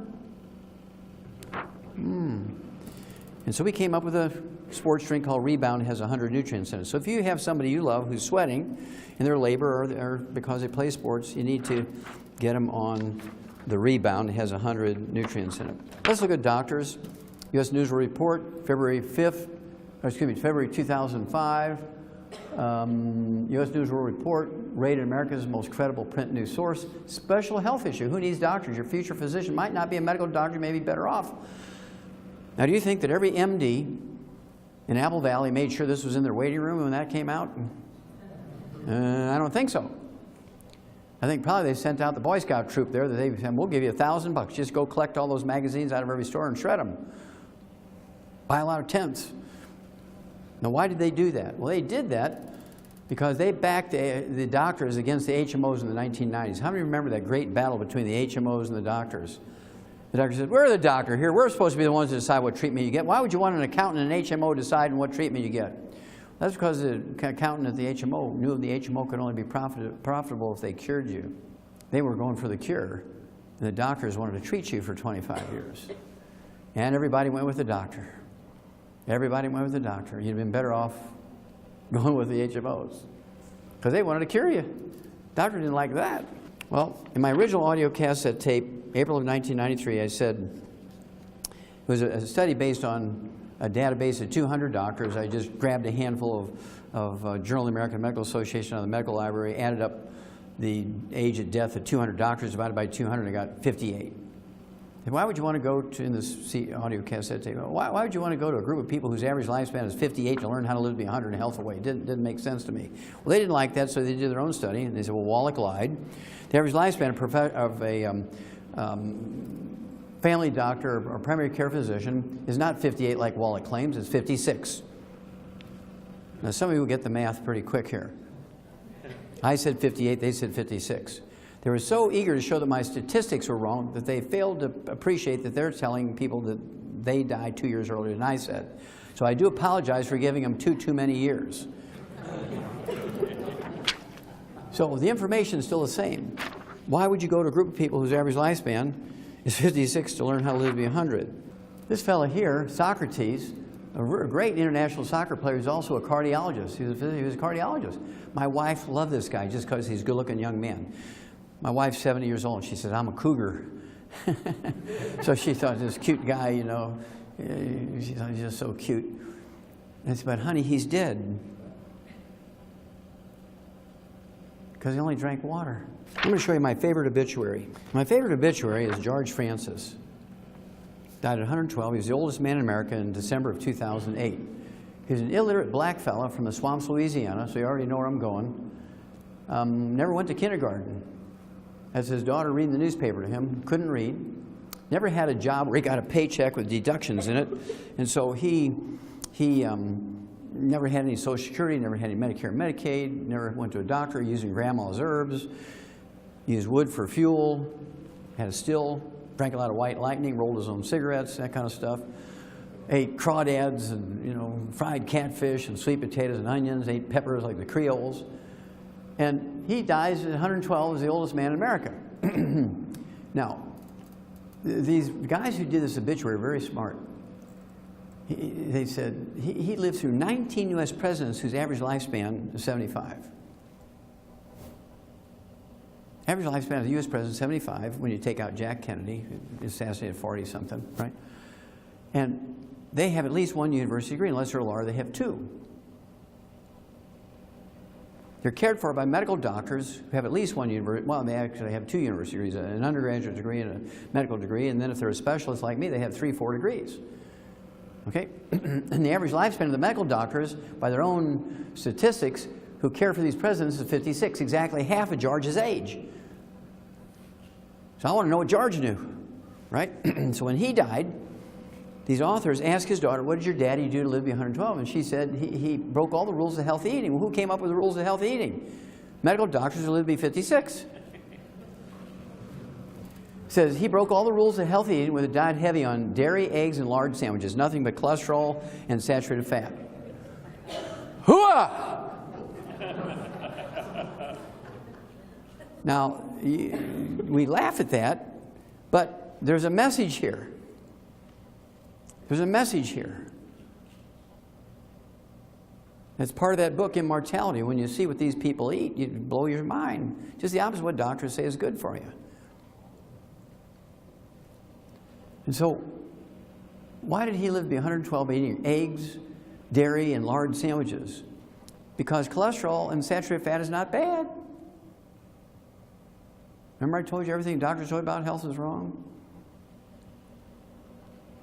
And you're going to see why in a minute. You're going to be angry, angry, angry at the medical group. Okay. This gal here, Credella Evans, the little black lady, came to us, and this is Bob and Judy Bell, some of our distributors in Crockett, Texas, just outside of Houston. And they sponsored this gal 15 years ago, and she was 85 years old, and she had like 6 diseases. She had high blood pressure, diabetes, arthritis, macular degeneration, she had a little dementia. And we changed her diet, and we got her on the 90 essential nutrients appropriate for her body weight, and 15 years later, July 8th of this year, she turns 100. She has a very large longevity business. She got over 300 people in her little marketing group, more than pays for her supplements. She has a lot of money left over, so she goes and does all these activities all over the place. And to me, she looks like she's maybe 75, 80 years old. She doesn't look like she's 100. She doesn't color her hair. I just thought it was really brilliant. We're starting to get more and more people like her. We're accumulating quite a few people, and we might want to do a story on her about this. Okay, really super stuff. The last one I'm going to show you here before we get to the individual disease, I'm going to go very fast on the individual disease. So get out your pens and paper. You'll get most of it here. The last one I'm going to show you before I get to the diseases is this one. This is the oldest person we know on Earth. Now, there's probably people who are older than her, but we don't know about them. This gal was born in 1853 in a little island in Indonesia with no utilities. Wood was her fuel. Okay? And we know she was born then because we can see the birth certificates and the baptismal records at the Dutch Reformed Church in the little island she was born in. Now, in June of 2010, she was 157. She's still alive today, so she's 159. No doctors on that island. And since this is a fairly academic group, I'm going to throw this one in here, which I don't often, but it's really a great story.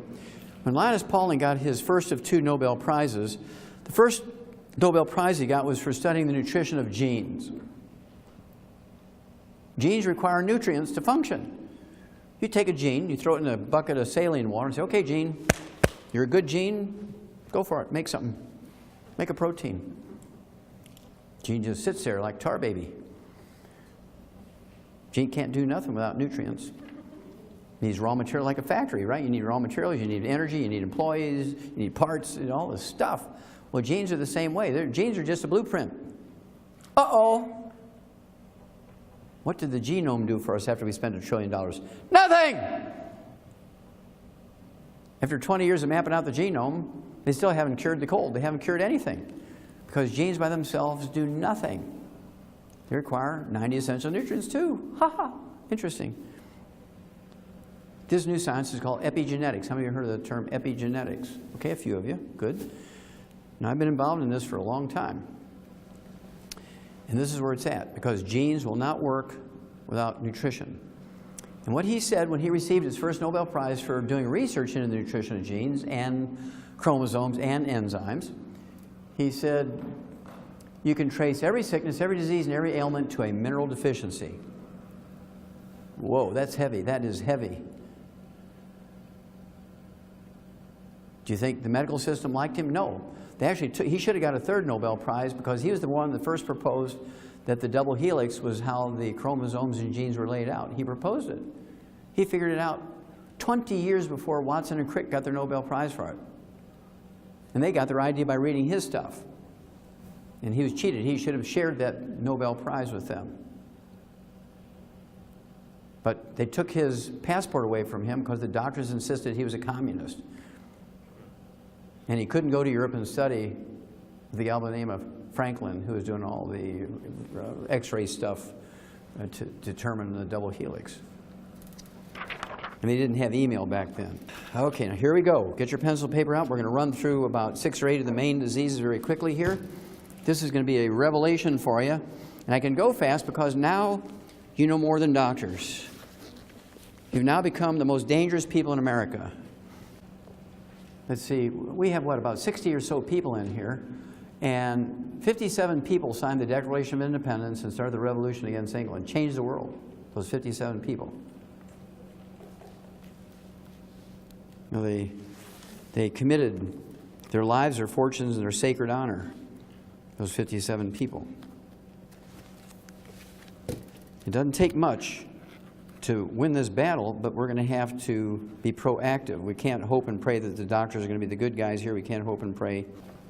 Let's see, I can tell by looking at you, but just to show of hands, how many of you ladies are still in the childbearing years? Okay, a good third of you, anyway. Maybe 2/3 of the women here in the room. So I want to spend 2 minutes on birth defects. Every birth defect you can name me, and 10 times that many you can't, are all caused by nutritional deficiencies of the embryo. There's not a single genetic birth defect. We've eliminated all birth defects in animals by simply giving the females preconception nutrition, perfect preconception nutrition prior to conception. Because all we had to do was give them good nutrition before they conceived. We eliminated all birth defects. I've been doing that in humans for 35 years. Okay? It works like a charm. All the diseases you think of are genetic in humans are not. They're just deficiencies of the embryo.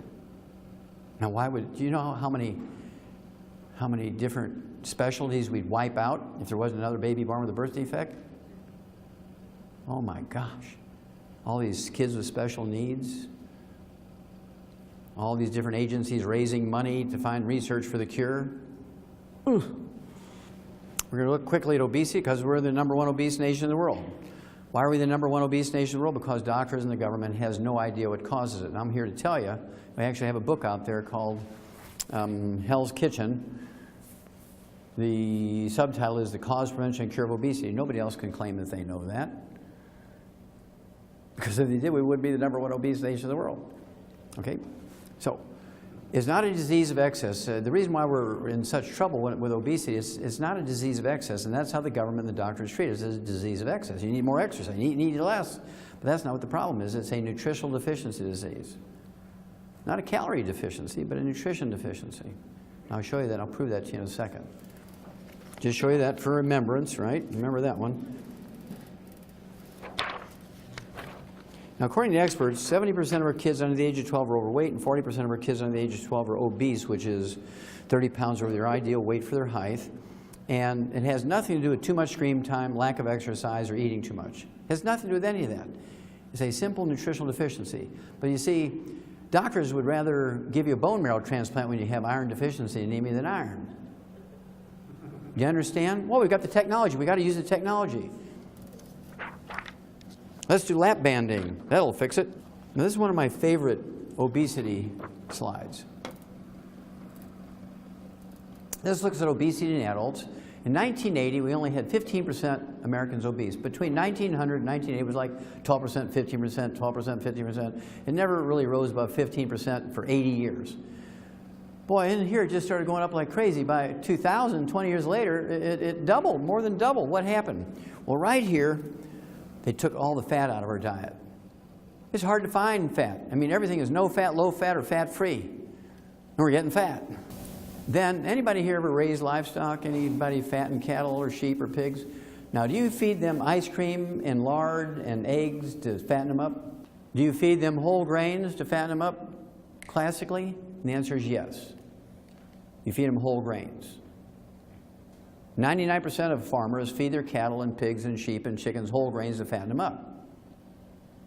Now, wait a minute. Didn't they tell you to eat whole grains? Huh. Let's have a look at that. Now, you see, this is what you're getting following the doctor's instructions. No fat and eating whole grains. Exercising. Now, if the doctors were correct, the chart should look like that. If the government was correct, the chart should look like that. But following their directions for 20 plus 12 years is 32 years. Uh-oh, Houston, we have a problem here. Now, one of my favorite obesity slides is that of Rosalie Bradford. She had 2 Guinness World Book of Records for obesity. Number 1, she's the heaviest woman ever officially weighed by the Guinness World Book of Records. She weighed 1,242 pounds. 1,242 pounds. You went on 2 dates with Rosalie, you had a ton of fun. Do the math.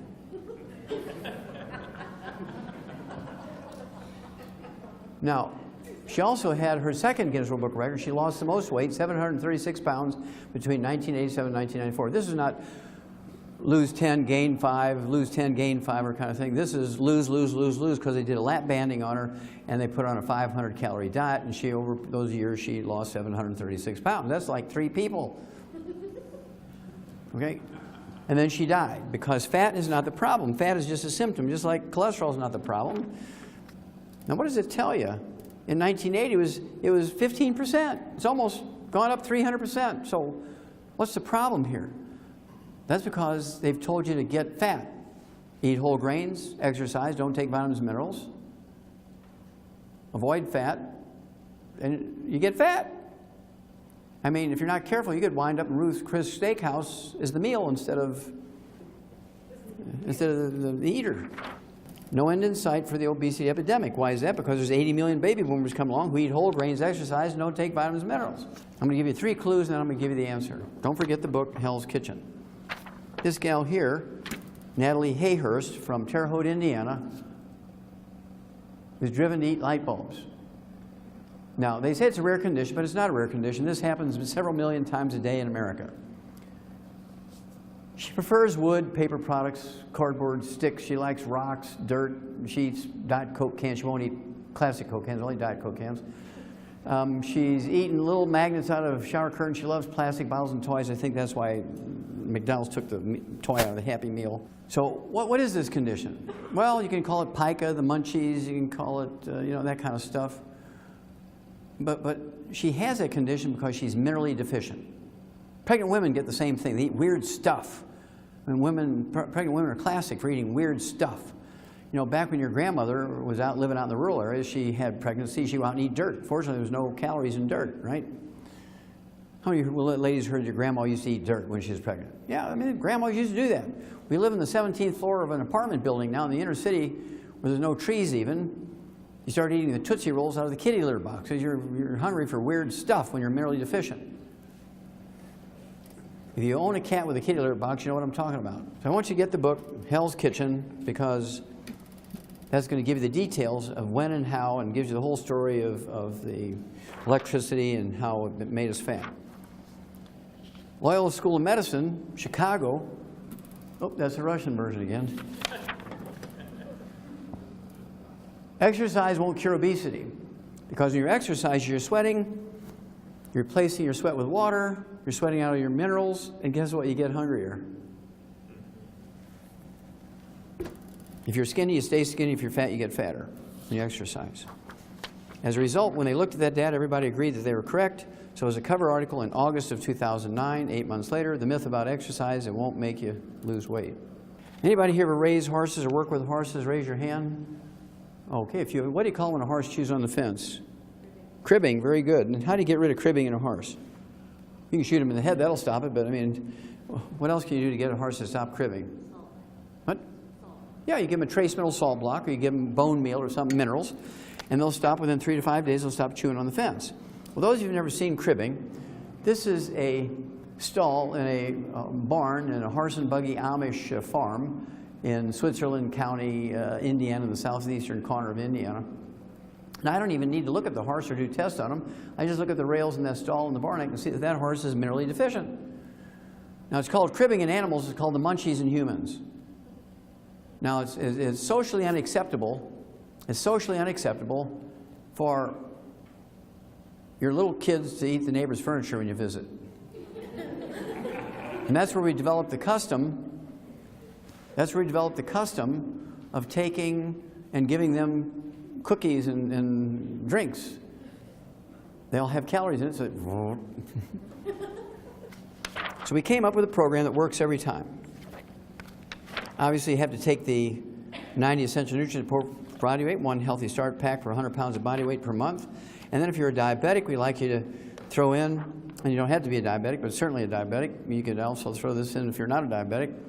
The Slender FX weight management system. It has some gluten-free, water-soluble fiber, so you feel satiated. It's got a meal replacer. You can either make it into a cold shake or an ice cream. You make it with water, and it has 80 calories and no sugar in it. Great for diabetics. Also has some accelerators here to speed up the weight loss. But the real secret sauce for weight loss is this one. ASAP, put a dropper full of this under your tongue 30 minutes before each meal.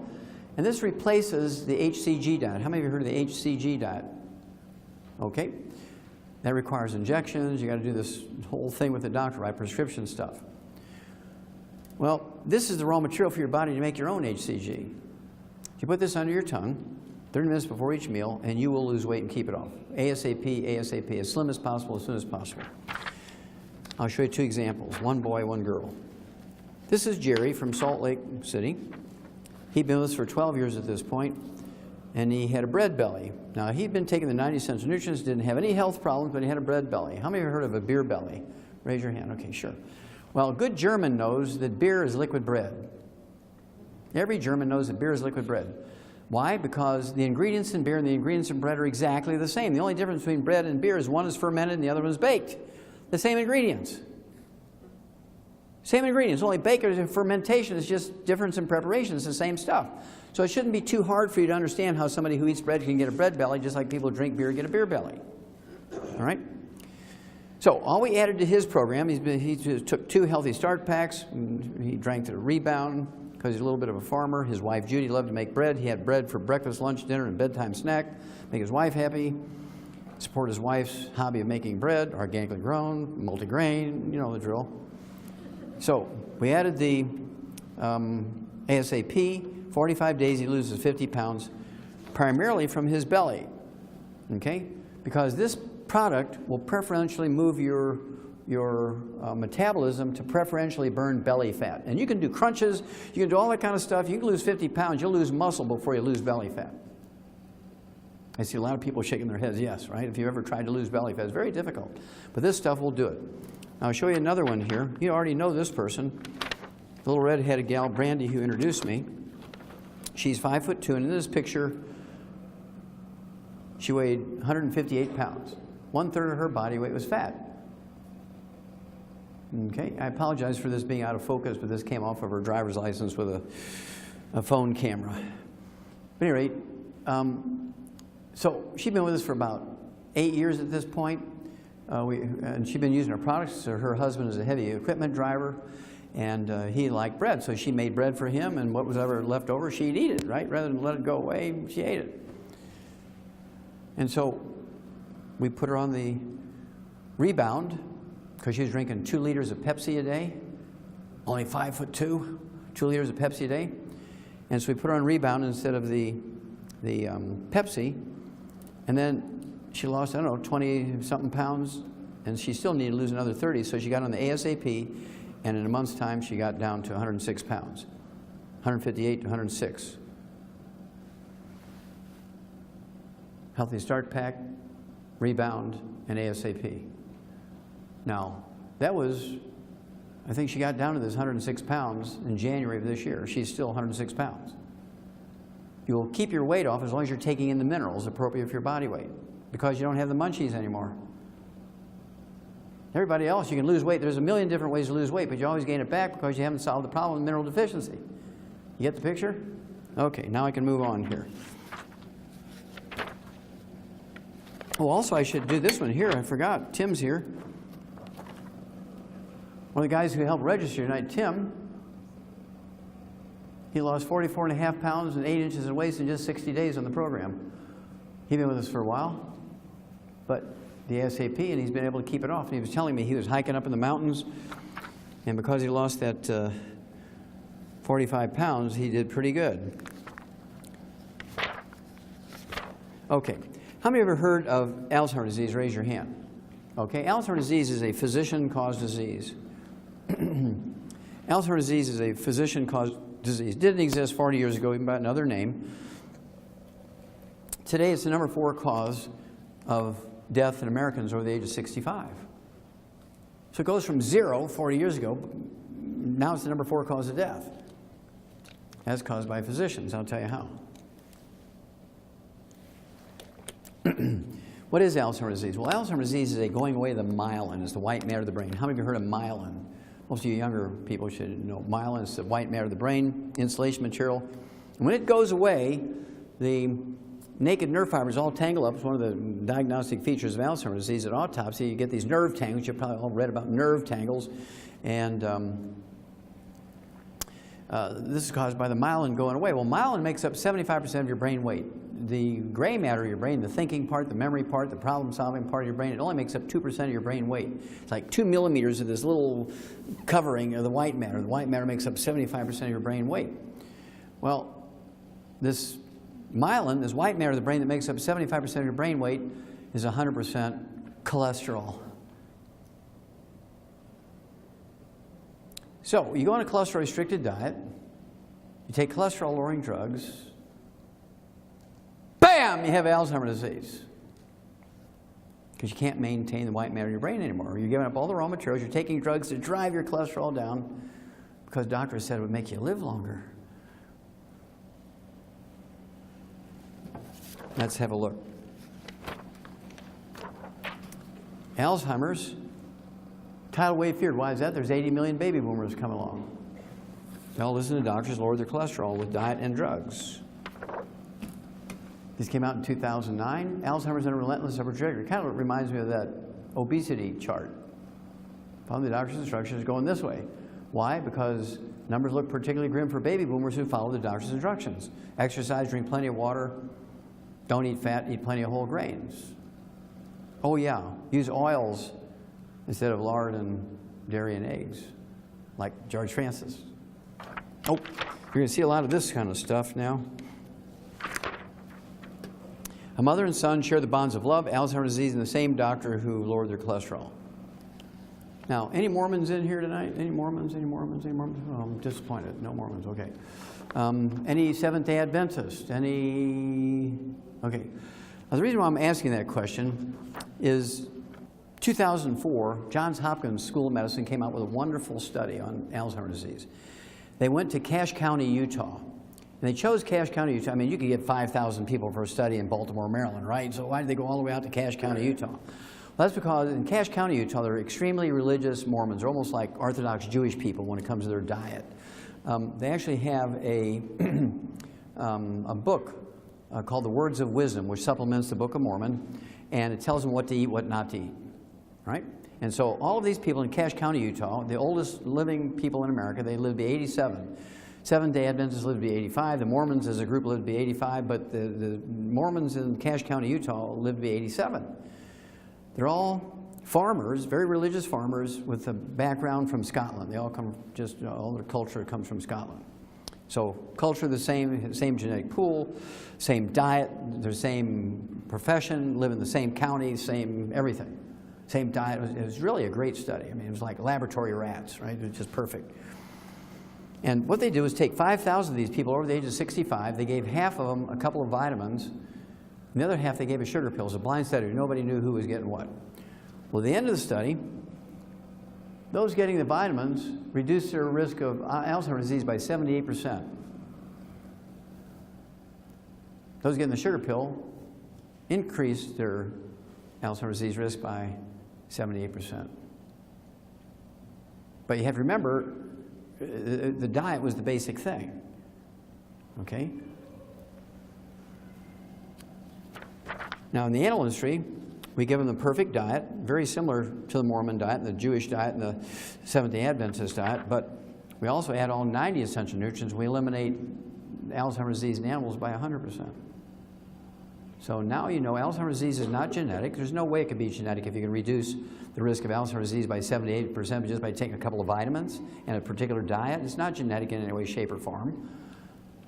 Again, doctors are wrong because their knowledge is very constricted. They have a very narrow range of training. They know little or nothing.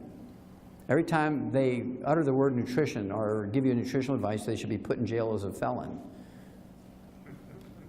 That would stop them from killing people. If they say the first two letters of the word nutrition, they should be put in jail. You're in jail, put the cuffs on them. Now, I'll give you an example. This is Ray McGregor from Charlotte, North Carolina. His sister, who's one of our associates, one of our distributors, 3 years ago called me and said her brother 8 years earlier had been diagnosed with Alzheimer's disease. Very severe, very rapidly advancing. The doctors tried all these drugs that they say can help with dementia, no help. So she took him over the 8-year period before she called me to 3 neurological clinics, and then she took him to the medical school 2 weeks before she called me. and went to the Department of Neurology at the medical school there in North Carolina and said, look, I'm demanding that the head of the Department of Neurology examine my brother, which he did. Said, look, this guy, he's curled up on the floor. He's being fed through a G-tube. There's nothing we can do. Drugs aren't going to help him. Love's not going to help him. Money's not going to help him. Put him in a hospice. If you're going to do that, put him in the one that I own, right? Oh, he didn't say that, but I just threw that in. Put him in a hospice, what he said. So she calls me. So there's 4 different dementias. There's vascular dementia, which used to be called senile dementia. There's nothing wrong with your brain when you have senile dementia or vascular dementia. It's actually a plugging of the arteries in your brain, just like you get coronary arteries that plug. They can plug here, can plug there, right? And then there's Korsakoff syndrome, which is a deficiency of a single vitamin. It was discovered 300 years ago, set in the year 1712 by a Japanese naval surgeon. And then there's Wernicke-Korsakoff's, which is Korsakoff syndrome, that deficiency of that vitamin and MS, multiple sclerosis, mixed in together. And then there's Alzheimer's disease. So here's what I told her to do. I said, look, we're going to treat him for all 4. And I do this literally 1,000 times a year. It always works out. So we're going to try this in your brother too. We gave him 2 healthy start packs. He weighed 185 pounds, so we gave him 2 healthy start packs. Got him off all the bad stuff. No fried foods, no oils, which is difficult because what are they feeding him through his G-tube? Ensure, which is all corn oil. It's easy to get through the tube and you can count the calories, and that's why they made it out of corn oil. They don't consider what it does for the patient or what it does to the patient, right? Ensure is the worst. I wouldn't give Ensure to a communist. Okay, it's bad stuff. So 2 healthy start packs per month, none of the bad stuff. Now, for the vascular dementia, I threw in 3 twice a day of the ultimate daily tablets, which are designed to get blood flow through plugged arteries and support healthy blood pressure and so on. Then for the Korsakoff syndrome, I gave him 3 de-stress capsules twice a day. It's 2 bottles a month. It has the vitamins in it that are missing when you have Korsakoff syndrome. And then for Wernicke-Korsakoff's, I added selenium to it, 3 of those twice a day. That's 2 bottles a month to deal with the lesions of the MS, which you can get rid of those and MS goes away.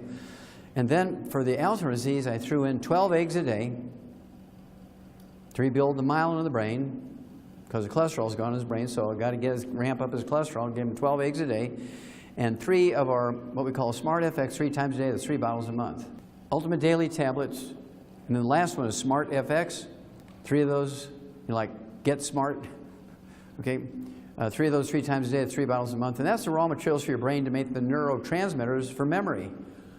Duh.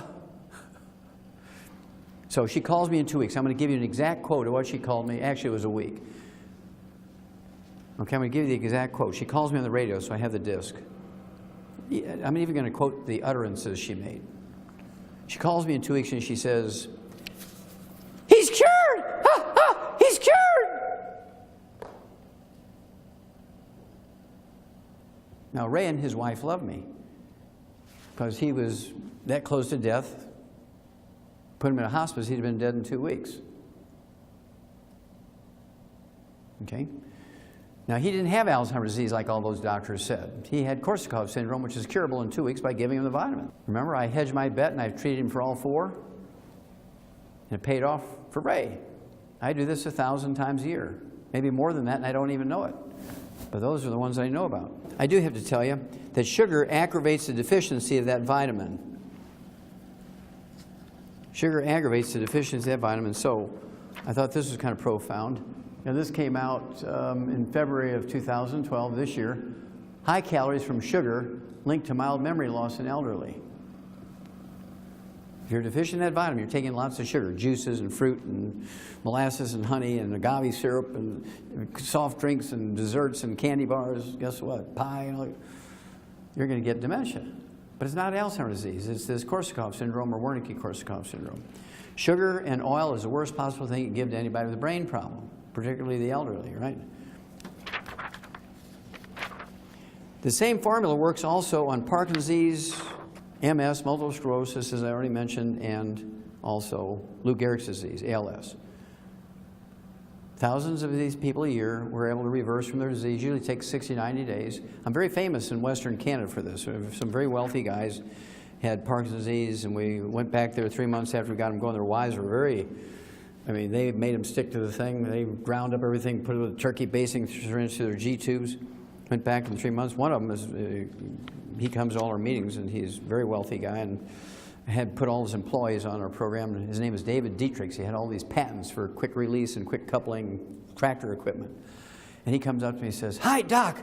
I really don't remember you, but you're the guy that saved me. I'm the one that used to have Parkinson's disease, and he was a vegetable when I first met him."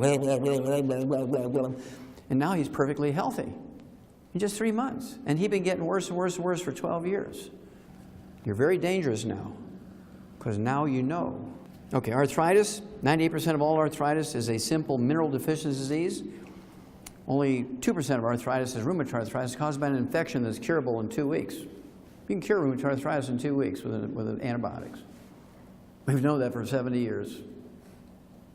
But see, there's no law requiring doctors to cure you. So how do they treat you? Let's see here. They give you prednisone, cortisone. They give you methotrexate. They give you gold shots. They do joint replacements. $750,000. Why should they take $300 in office calls? See, now you've become very dangerous now because now you know the truth. 85% of the people with rheumatoid arthritis also have bone-to-bone arthritis. So you still, even with rheumatoid arthritis, even though it's an infection, when it's advanced and all gnarled up, even people like that, within a year, we can get them playing concert piano. We've done it hundreds of times. You know, they're all gnarled up. No surgeries, no joint, just within a year, they repair. It's an amazing thing, okay? You give them the healthy bone and joint pack. You throw in what we call the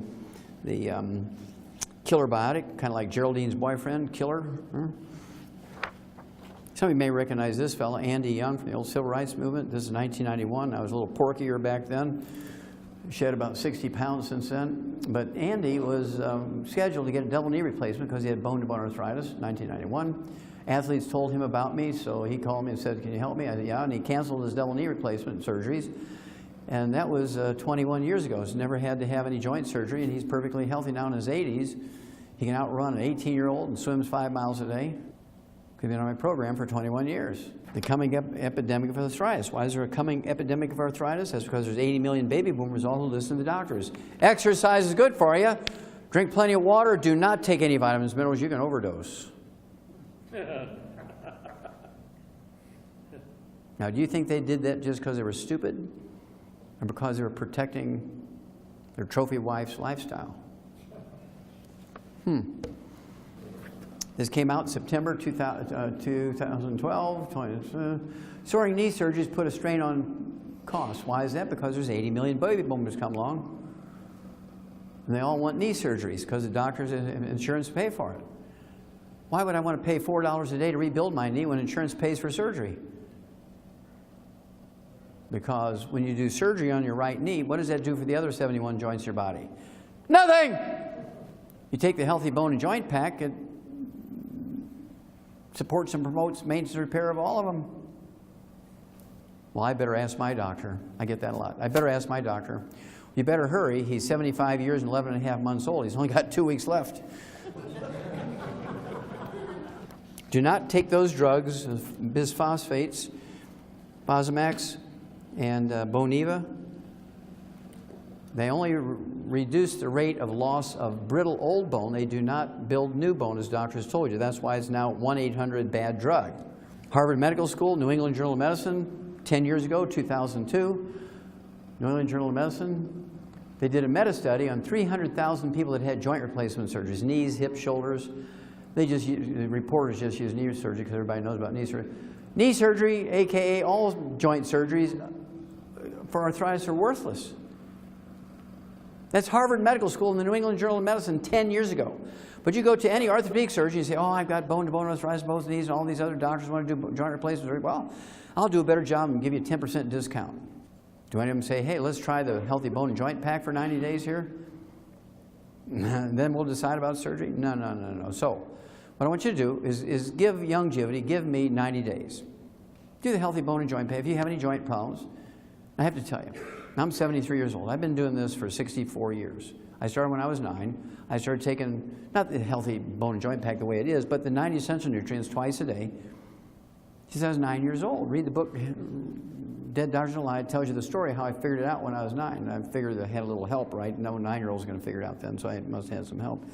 But think about it. I haven't been sick one day in 64 years. People know me for a long time. I've never been sick in 64 years. I've never been on a prescription medication, never. I can still get another 8 hours of lecture on one foot if I can balance myself here. I mean, not many 73-year-old guys who can do that because they have arthritis and pain in their feet and their backs and all this kind of stuff. And so it has nothing to do with age. It has to do with everything. You're giving your body all the raw materials it needs to maintain itself. You put oil in your car, you change the oil every 3,000 miles, like the maintenance book says, that car will last 300,000 miles. You don't change the oil and you don't replace it as it's burning up, you might only go 50,000 miles, right? So, give me 90 days. If I fail, you can always get the surgery. If you go get the surgery first, you can't always get unsurgery, uninfected, unparalyzed, and undead.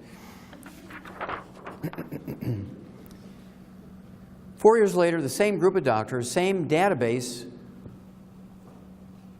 looked at back surgery, low back pain, sciatica, restless leg syndrome, peripheral neuropathies, numbness, burning, tingling in your neck and feet and hands and so forth, degenerative disc disease, surgery unnecessary for sciatica and low back pain, low back problems. Give me 90 days. If I fail you with a healthy bone and joint pack, you can always, right? You can always go get the surgery. But you don't want to go get surgery first because of all the terrible things that they do to patients for back surgery. That's the worst. I see people all the time. They're all, oh yeah, they put 2 rods in my back 14 years ago and I'm doing fine now. Everything's good. Yeah, give me 90 days. Okay, diabetes is a simple mineral deficiency disease. It's not genetic in any way, shape, or form. We've known that for 70 years. It's a simple nutritional deficiency disease. But again, doctors are not obligated to cure you when there's a cure available. They're a protected monopoly. They can do what they want. And as long as you agree to it, everybody's happy. Why is there going to be a diabetes epidemic? 80 million baby boomers come along. Exercise, sweat out your nutrients, drink plenty of water. Don't take vitamins, minerals, you can overdose. I must hear that 1,000 times a day if I hear it once. I don't know who to strangle first, the patient or the doctor. And here's why you'll be burying your children. Wall Street Journal, April of this year. No easy cure for diabetic children. Now, we're not talking about type 1. This is type 2. It used to be called adult onset type 2 diabetes because it only occurred in people over the age of 50. Well, that was a long time ago. In 1963, people under the age of 5 never got type 2 diabetes. But look, following the doctors and the government's instructions, eat whole grains, don't eat fat, eat, plenty of exercise, don't supplement. Look what happened. If the doctors were right and the government was right, the chart should look like that again. Following their instructions, doing what they say, this is what you're getting. And so the kids are dying younger and younger and younger just from type 2 diabetes when nobody should get it. It's a simple mineral deficiency.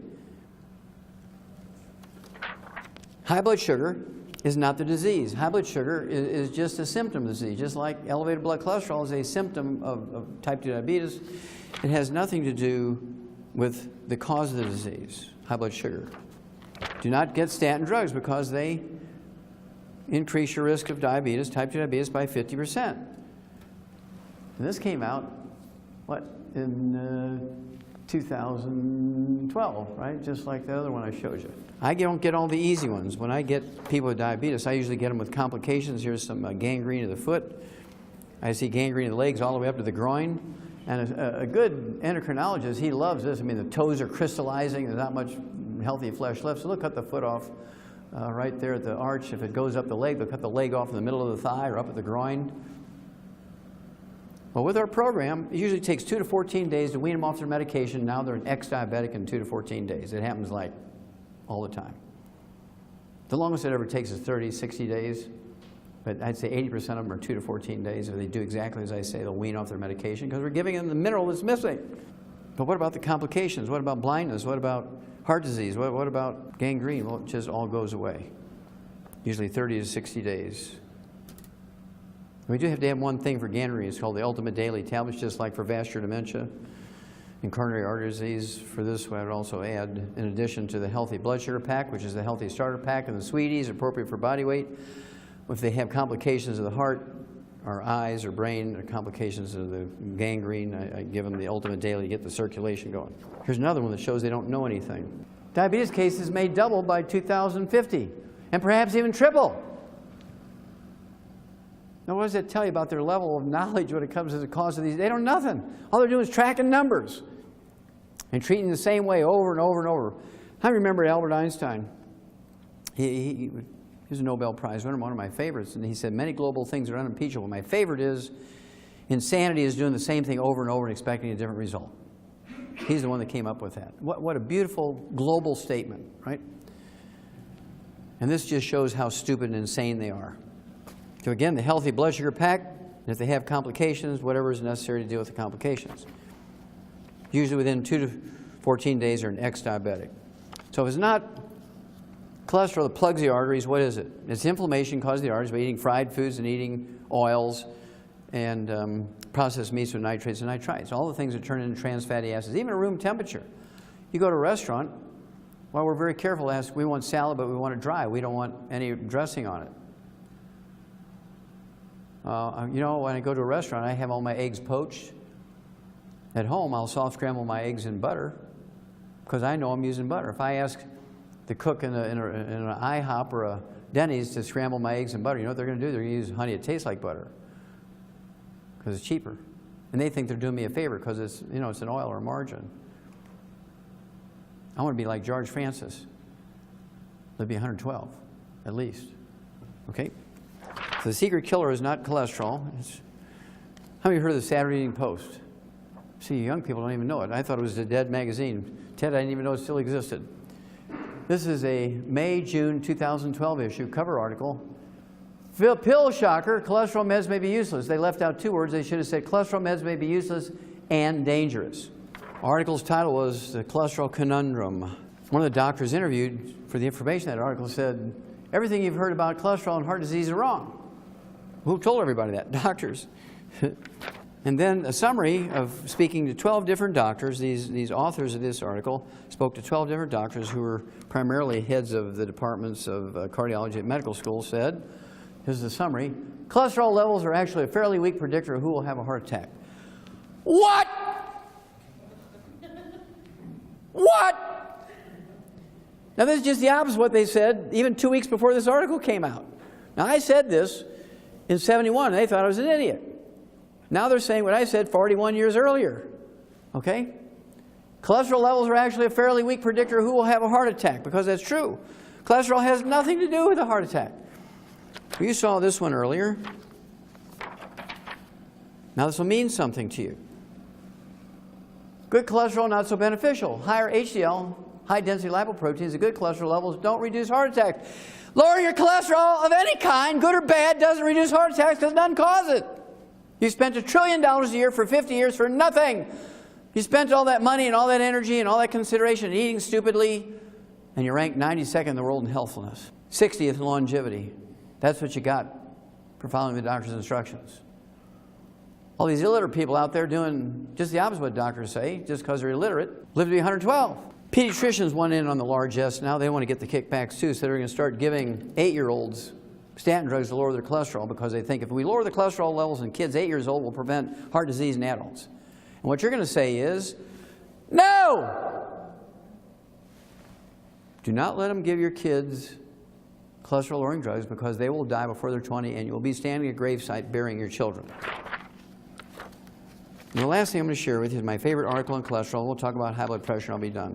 This is the last one on cholesterol, but it's my favorite article on cholesterol. Normal cholesterol in an 88-year-old man, let's call him Frank, who eats 25 eggs a day. Published in the New England Journal of Medicine. This is not a big study. This is a case report, but it's very valuable.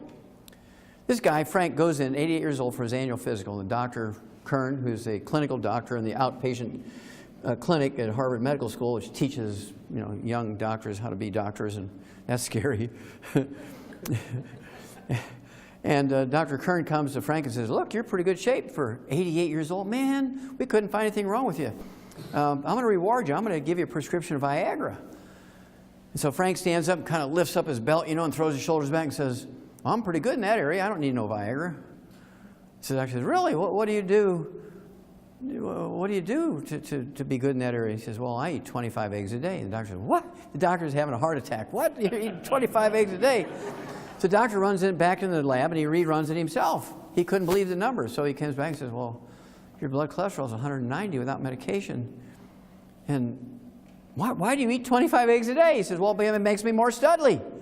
Now I want you to think about it. How many of you have heard of estrogen and progesterone? Okay, that's 2 steroid hormones. How many of you heard of adrenal hormones? Okay, that's another steroid hormone. How many of you heard of testosterone? It's another steroid hormone. Those 4 hormones are steroid hormones. And they're 95% by weight cholesterol. So you go on a cholesterol-restricted diet, you take cholesterol-lowering drugs, and there ain't nobody home anymore.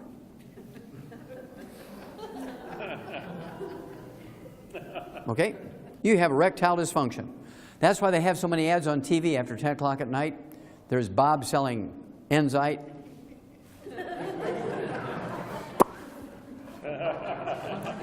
And the one I really love is Cialis.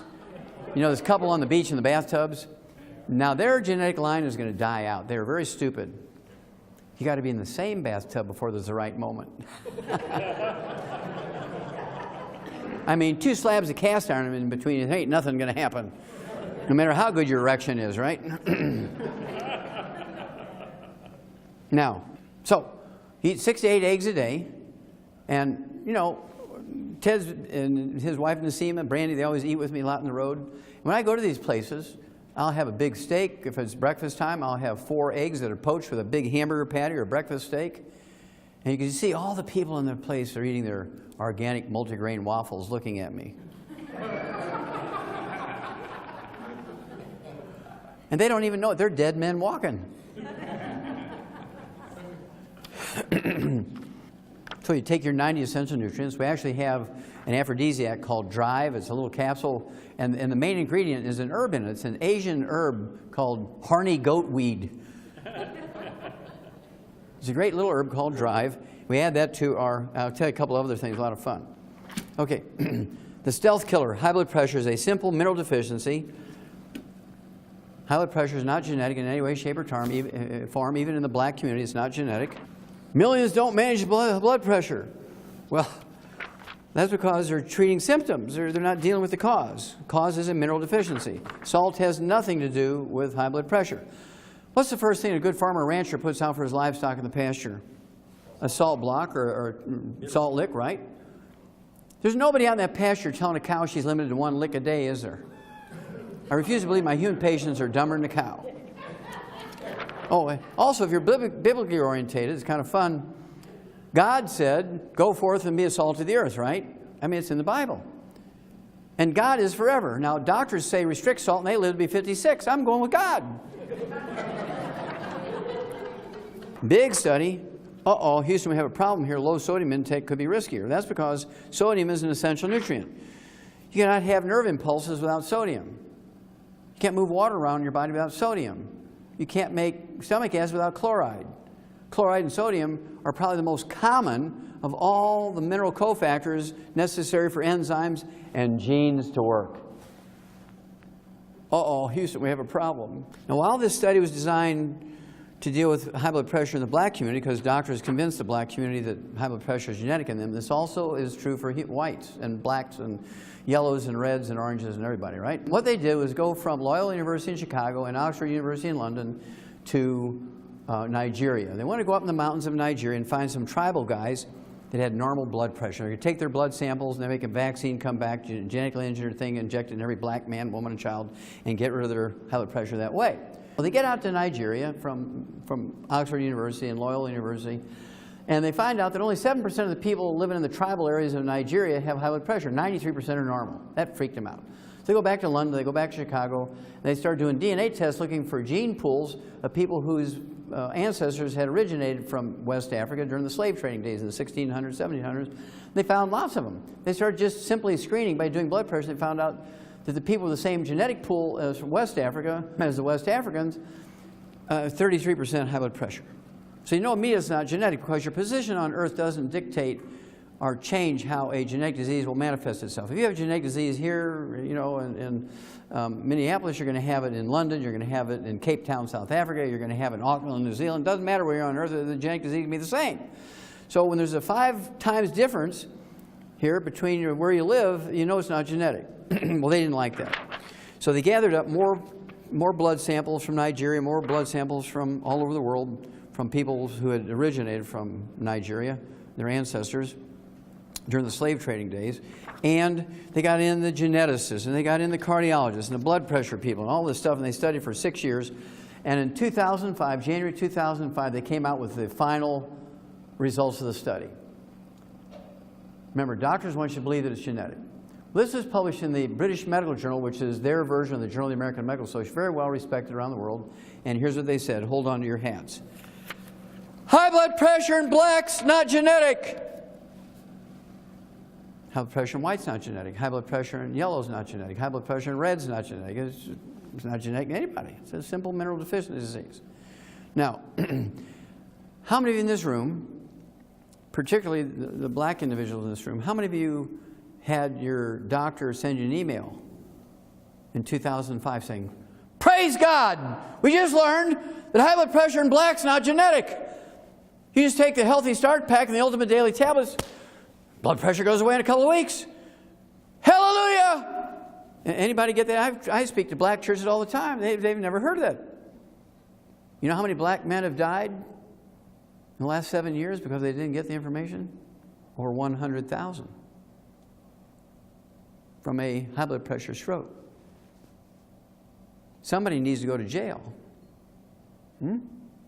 But they won't because they're a protected monopoly. So how do we deal with this? We tell people ourselves. We share this information and get people to do things for themselves. They won't need doctors. And here comes the fun part.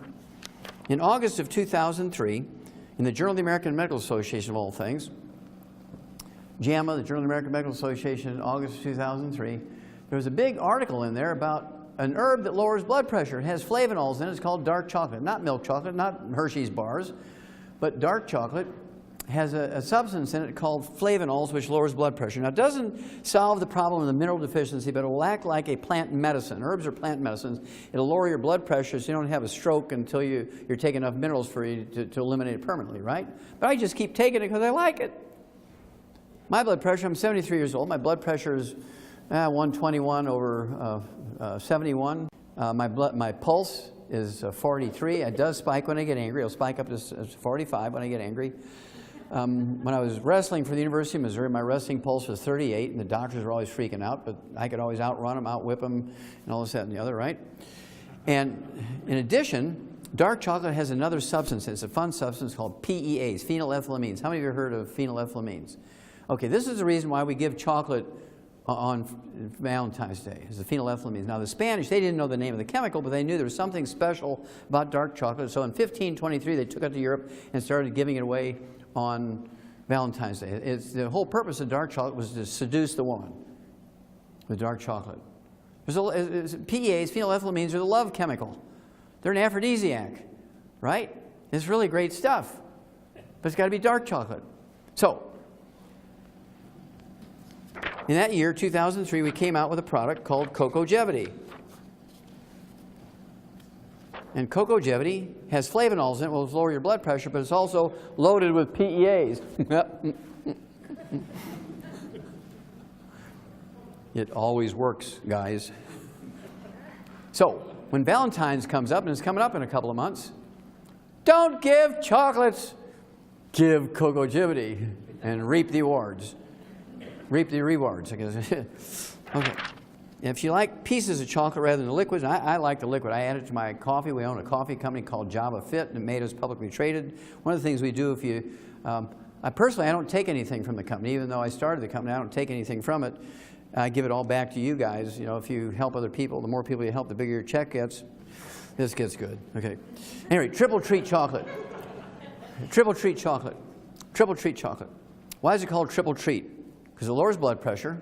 It has probiotics in it, which gives you good digestive stuff and gives you the best sex life you ever had. Triple treat, right?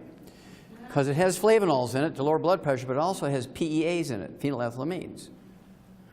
Good stuff. Now, two of these chocolates gives you 33,000 antioxidant points, 33,000 ORAC points, which is right in the halfway mark between 20,000 and 50,000 of these top 20 longevity people. Lower blood pressure, 33,000 ORAC points, and PEAs. I mean, how good does that get? And we also have another one called Triple Truffle. In addition, it has 500 milligrams of usable calcium per piece, which is the size of a pat of butter, and 1,000 international units of vitamin D3. So if you take 3 of those, you're getting 1,500 milligrams of usable calcium and 3,000 international units of vitamin D3, which is a minimum daily requirement for vitamin D3. Now, this is not a standalone product, obviously. You add that to the 90 essential nutrients and whatever else you got going. So that's sort of, and I could go on with, 894 other diseases. We don't have time for that, but you can read the book, Dead Doctors Don't Lie, Let's Play Doctor, and so on. I go through those diseases with you and tell you what to do for them. And so what I'm going to do now is turn this over to Brandy and Nasima and Ted, and they're going to give you some information, and you can flip on the lights now. Well, the lights can go up, and I will then answer questions for you for about, I don't know, half hour, 45 minutes, and we'll have a lot of fun and save a lot of people. Okay, thank you very much.